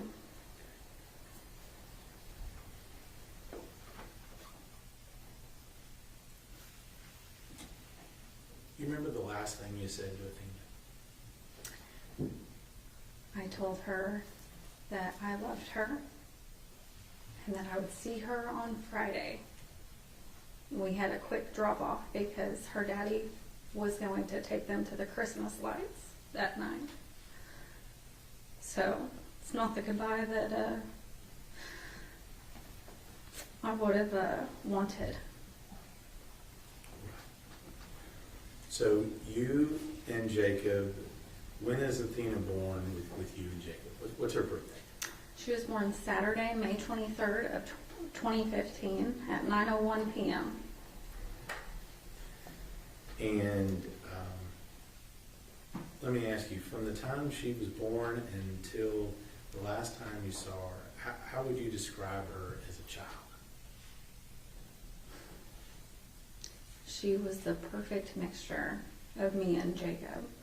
She loved to wear her pretty princess dresses, but at the same time, she would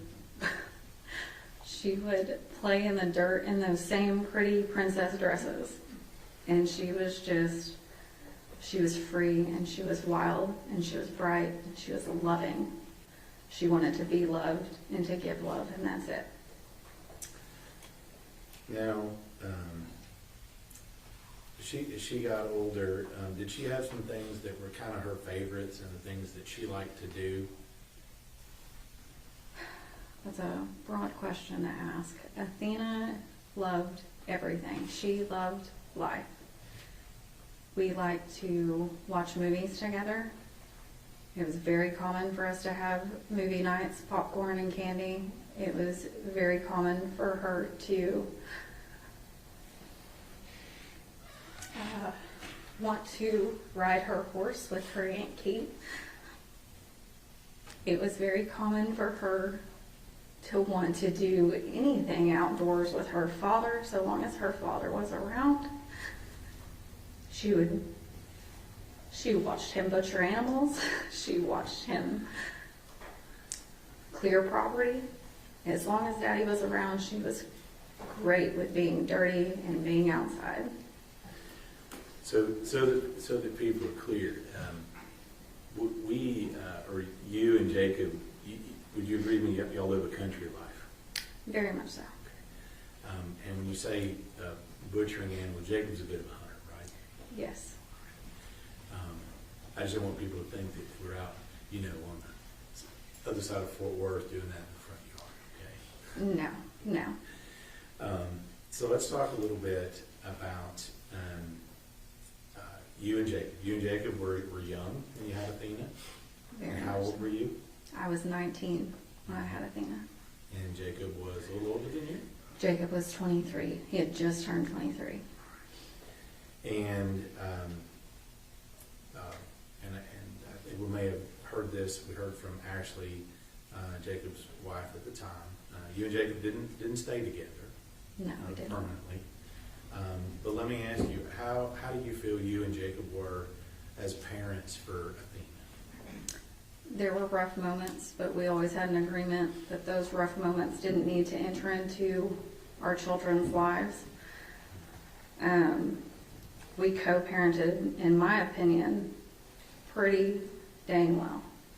Because as long as Athena's needs were met and she was happy, that was important to him and I. Any doubts at all that you or Jacob or your family in Oklahoma or his family here in Texas absolutely loved Athena? There is no doubt whatsoever that every single person that has ever met Athena, besides maybe one, absolutely loved Athena. Is that the kid on the bus? It's actually the defendant in this case. I would like to think that he doesn't love her. That kid on the bus may also not particularly care for her. The one she smacked in the head with a water bottle. Mommy did teach her that no means no.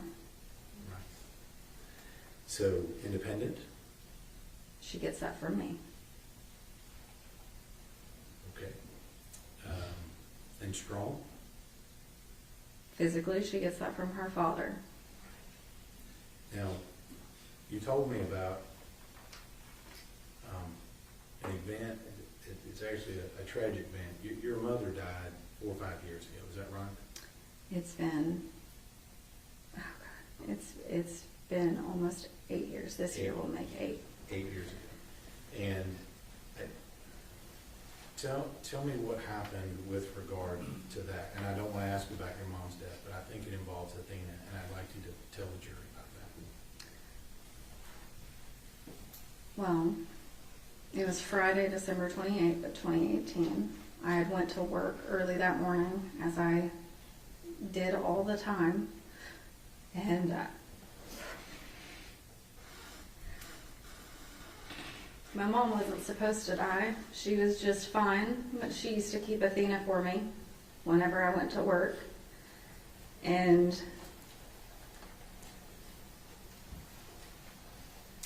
she just died. But Athena, being Athena, I don't know how she knew. I didn't train her. I didn't teach her what death was. She hadn't had death in her life. But she ran out to my Nana's house, which would be her great-grandmother. And it's about an acre away. Each of these houses are on about an acre. And she went and got help. And the only reason we know that is because there's a Ring camera outside of the house. And she just kept telling my Nana, Granny's dead. My Nana, being my Nana, didn't grab her phone before she left the house and couldn't get into my mom's phone because it had a code on it. So she sent Athena another acre away in the opposite direction to get more help. She was only 3.5. So at 3.5 years old, she's toddling herself all over the place to try to help her mom. Yes. Next to me, pretty positive my mom loved her more than anyone else in this world did.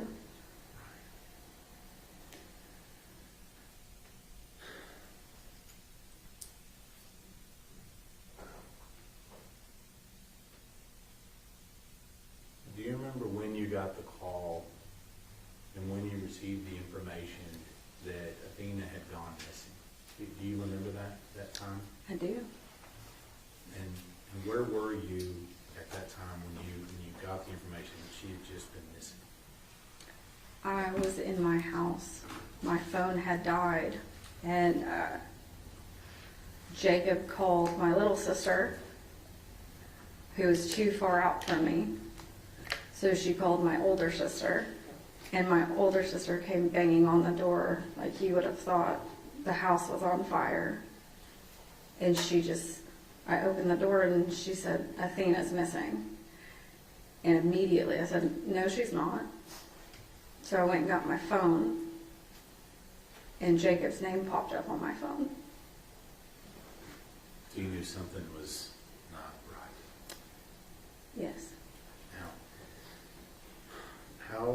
how far is it from your house in Oklahoma to County Road 3573 we've been talking about? Typically it's about a 2-hour drive. And how fast did you make that drive on that particular day? I made it within 45 minutes. Now, let me ask you, did you go straight there? Or did you have a stop along the way? Unfortunately, I let my car run pretty clear out of gas, and I said that I would get gas before work the next morning. So I had to stop and get gas in Comanche.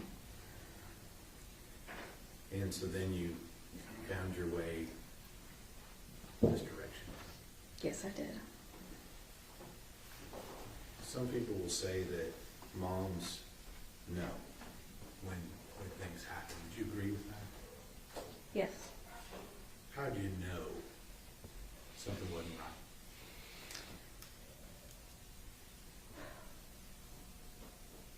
right? On my way down to Jacob's house, I stayed on the phone with him pretty well most of the way until I got to about Ryan, Oklahoma. And then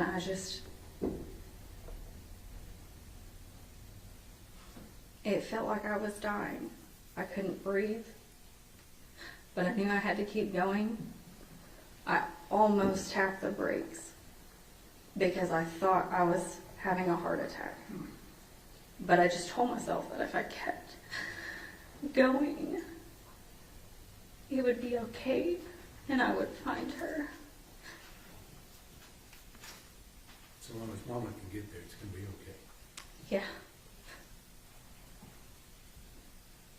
You get there, Athena's still missing. Yeah. What do you do in that time period between when she's missing and when we find out what happened? What do you do during that time period? When I got there, an officer asked me who I was. I told him I was Athena's mom. He directed me back inside my Jeep and told me that they were bringing dogs out and that my scent could throw the dogs off, so I had to stay inside my Jeep. And then during those next 2 days, what are you doing during those next 2 days? At 4 o'clock in the morning on Saturday, December 1st, an officer had told me that they had taken away the dogs and I could get out of the vehicle, and I asked him, can I search myself? He said yes. So Ashley's dad, Jacob's dad, my uncle, and Jacob and I went out and searched all of Jacob's property and the surrounding properties, even though all of those people were probably sound asleep in their own beds, and we didn't ask permission. And later that day, when more volunteers had come out and more officers arrived, I had talked to a few different investigators throughout the time. I walked lineups. I walked that county road over and over and over again. I searched Jacob's ponds, but she wasn't there.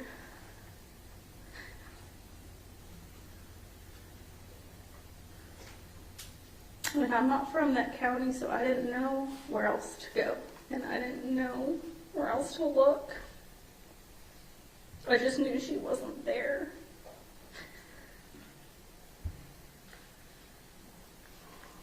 I heard from Sheriff Aiken that he had a meeting with you and Jacob, actually, and some of your family members at a church in Cottonville. Do you remember that meeting? Yes, I do. And I know this may be tough, but I think it's important.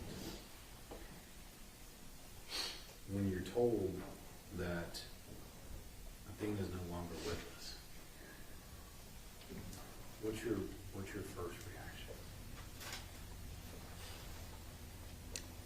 I wanted to tell Sheriff Aiken that he didn't know what he was talking about. I asked him if I could confirm that that was my daughter, and he told me no, because she looks too bad. And I went into a place of denial. I stopped breathing, and I started to black out as I heard Ashley screaming. I knew it. I knew it was him.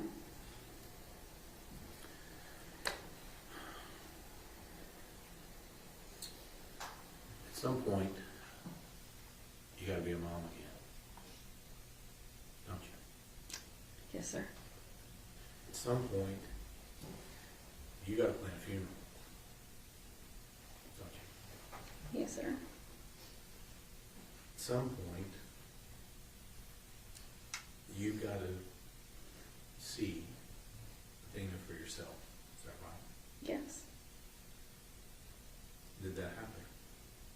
Yes. On Tuesday, December 6th of 2022, I was allowed to see Athena for the first time.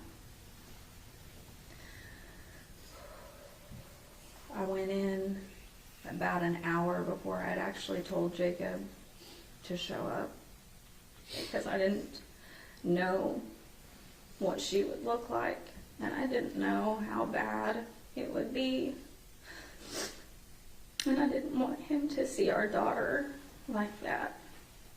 So I went in around 8 in the morning with just my dad.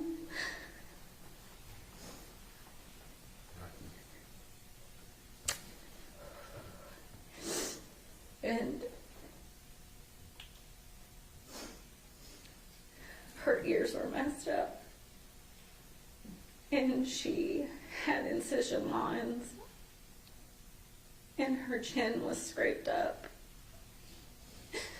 And so we put her in a hospital gown because I didn't have clothes for her. And she was naked. And I searched her body looking for any reason that that wasn't my baby. And then we did her makeup so Jacob wouldn't have to see the discoloration and how bad it was.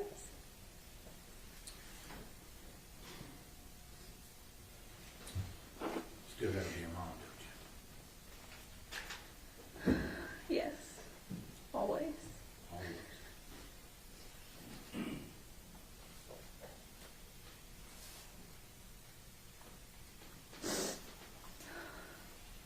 I'm gonna make a guess that Athena didn't stay in that little gown very long, did she? No, she did not. It wasn't pretty enough. Tell me what mom does to go fix that. Well, I wasn't from Wise County. I didn't know where to go or what to do, and I couldn't sleep. So I wandered around Walmart until I found a few dresses to pick from, and I wanted to make sure that she was just, when I got to her, she was so cold, and she didn't like the cold. So I wanted to make sure that she was dressed. So I picked out clothes. I picked out socks and panties and shoes and leggings and dresses. And I wanted to make sure she had one of her bows. So I got her some bows. There's a pretty consistent theme with her with the bow, wasn't it? There's actually a joke that me and my cousin do. We have a child.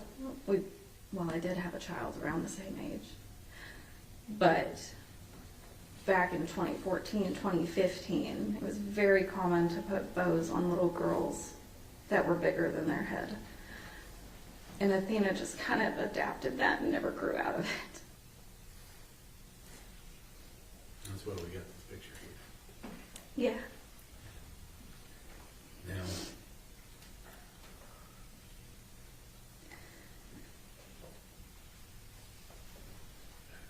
do you have another daughter?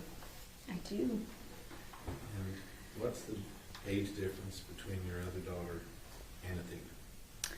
4 years and 7 months. Now, I've asked before of witnesses to describe for me their favorite picture of your younger daughter and Athena. Do you have one? It was the first one I ever took of them together.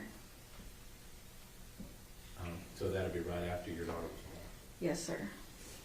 And what's Athena doing in this picture? She's holding Ryan, and she is beaming. She'd been asking me for a sibling for a year or more, and she finally got her. I didn't want her to be alone if something ever happened to me. Because when Mom died and Athena was asking for a sibling, I looked around and I said, hey, at least I've got my sisters.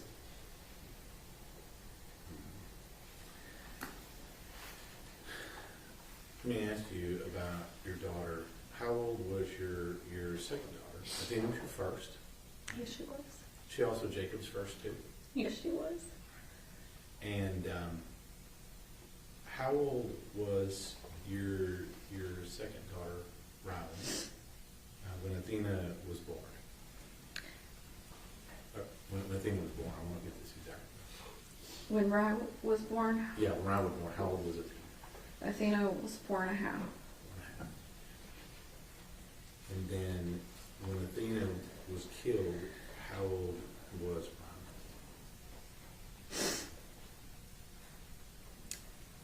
We had Athena's funeral on December 9th of 2022. I got her ashes the next morning on December 10th of 2022.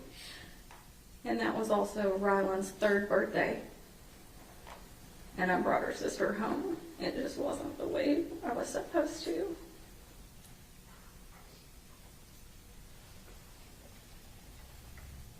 How'd you go about talking to little sister about what happened to her big sister?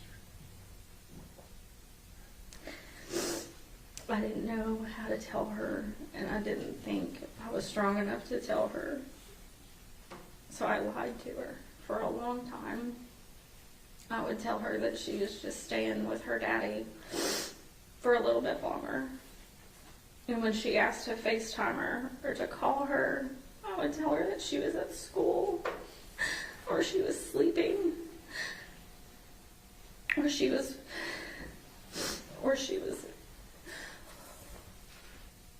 I'm sorry.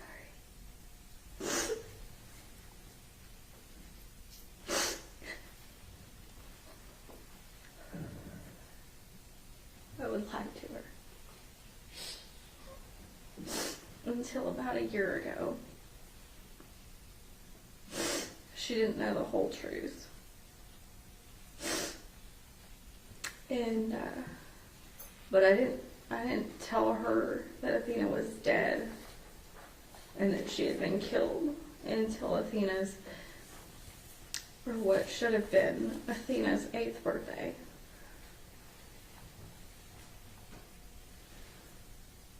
So let me ask you about that. Today, how old would Athena be today? She would be 10. And if I remember correctly, she has a birthday upcoming, isn't that right? Yes, sir. When would she turn 11? May 23rd. 2026. Yes, sir. She'd be a 4th grader. Is that right? She would be a 4th grader. She'd be getting ready to go into her 5th grade year.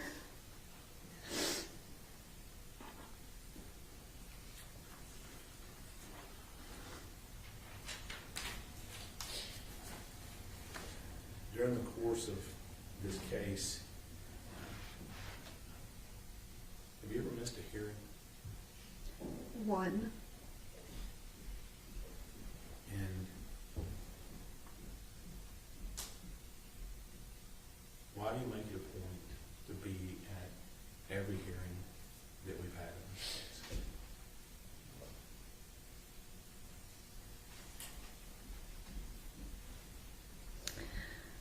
because I had to cover up handprint bruises around my daughter's neck. And because she no longer has a voice. And I want people to know that she's not just some story. She's not just some number. She's not just some picture you see in a headline. She was loved. She is loved. And she is missed. And she was real. And she had a life. And she wanted to live. And no one can take that from her. Not a single person can take that from her. And I will be her face, and I will be her voice, and I will make sure that every person in this world knows that she was loved and that she wanted to live. And we want her in our lives.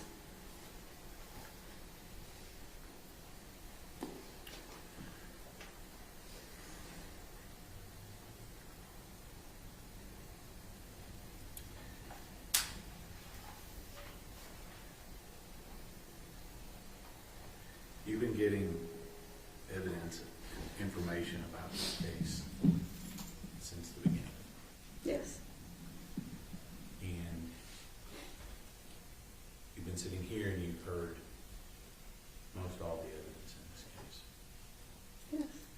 But in the very beginning, what kinds of things were you being given? What kind of information were you being given in the beginning? I read Tanner Horner's arrest affidavit where he said he hit her with a truck and he panicked. So he attempted to break her neck and then it didn't work. So he strangled her.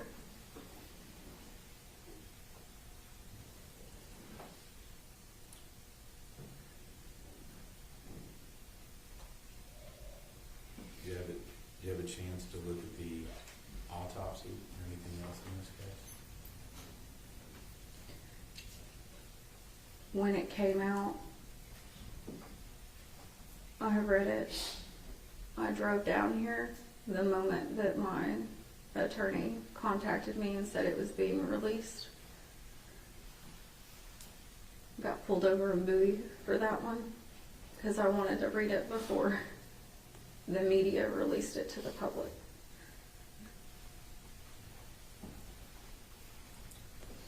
Now, if I remember correctly, you've got a little bit of medical training and knowledge, don't you?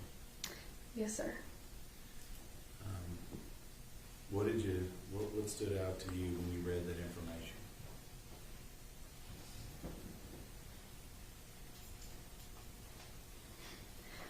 That there were no items of personal belongings listed with her, and that the only thing that was with her was the hands, or the bags around her hands. And I knew that that meant that she didn't have anything on her when she was found.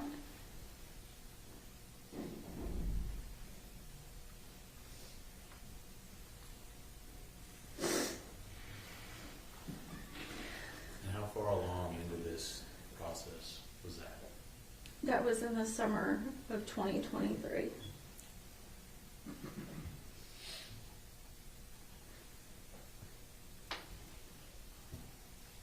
And I'm just going to ask you, how did you react to getting that information in the summer of 2023? I didn't want to believe it. I told myself that I was wrong.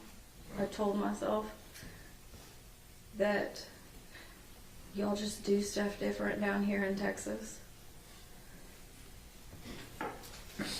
And because I'd rather be wrong about that than be right.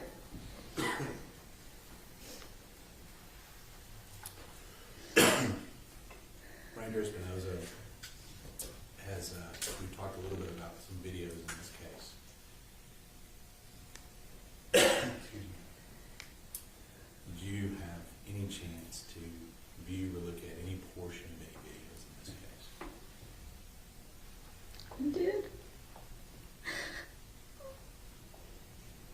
much of it were you able to look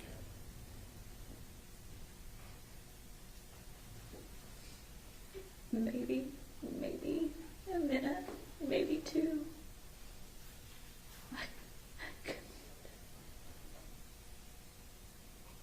I can't.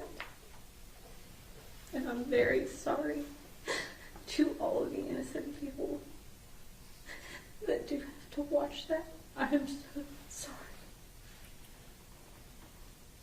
I'm sorry to you, and I'm sorry to y'all too. Because none of us, not Athena, not me, not anyone in this room besides Tanner Horner, asked for what's on that video. And Athena definitely didn't. I really am sorry.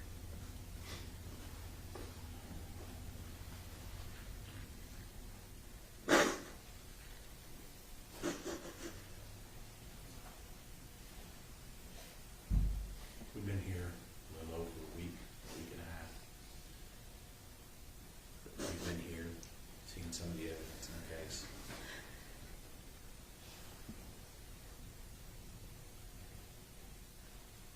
What is it that sticks out to you? What do you want to know? I know it sounds stupid, and I know it sounds selfish. I know he will never tell the truth. But I want to know where my daughter's shirt is. I want to know everything. But he won't tell me that. And I highly doubt that he cared enough to pay attention to when my daughter took her last breath. Because I brought her into this world, James. And I know when she took her first, I was there for that. I was there when she took her first steps and said her first word. But I wasn't there when she took her last. So I want to know where her shirt is.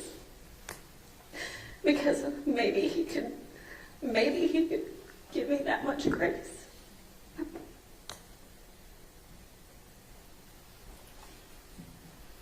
a couple more questions for you, maybe.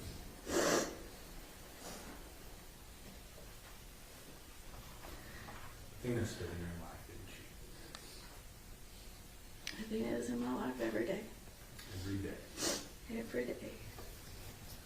And I think I would be missing something if I didn't point out that you tend to have an affinity for a certain color. Would that be right? For her, yes, sir. And is that Athena's color too? This is her favorite color, yes. Not Mom's favorite color. No, sir.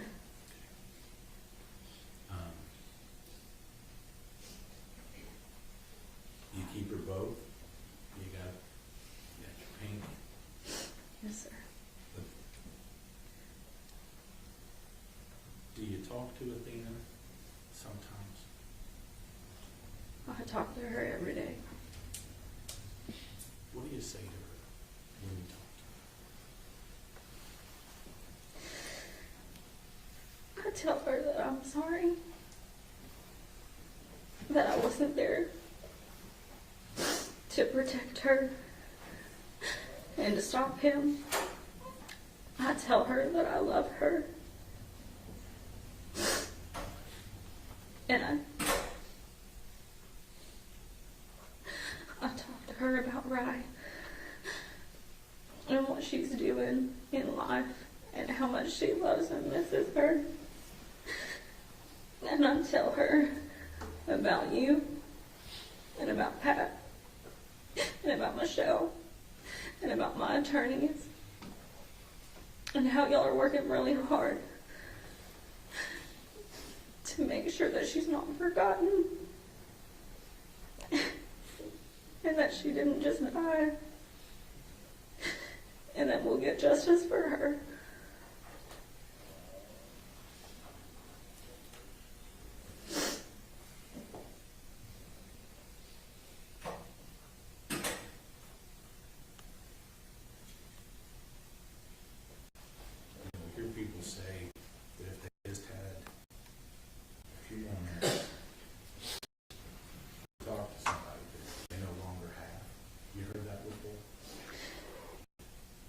thought about it a lot.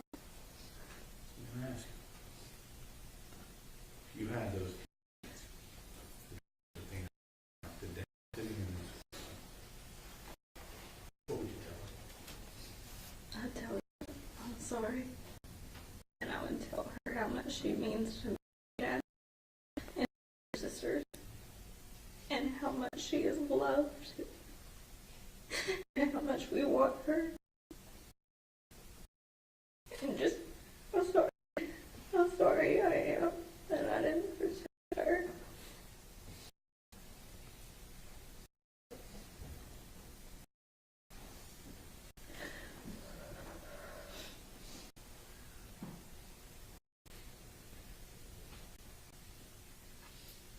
I know how hard it was being here. Thank you for being, the world to us.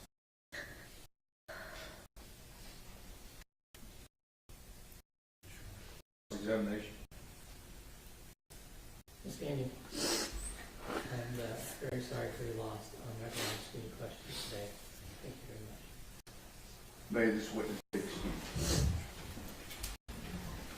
Thank you.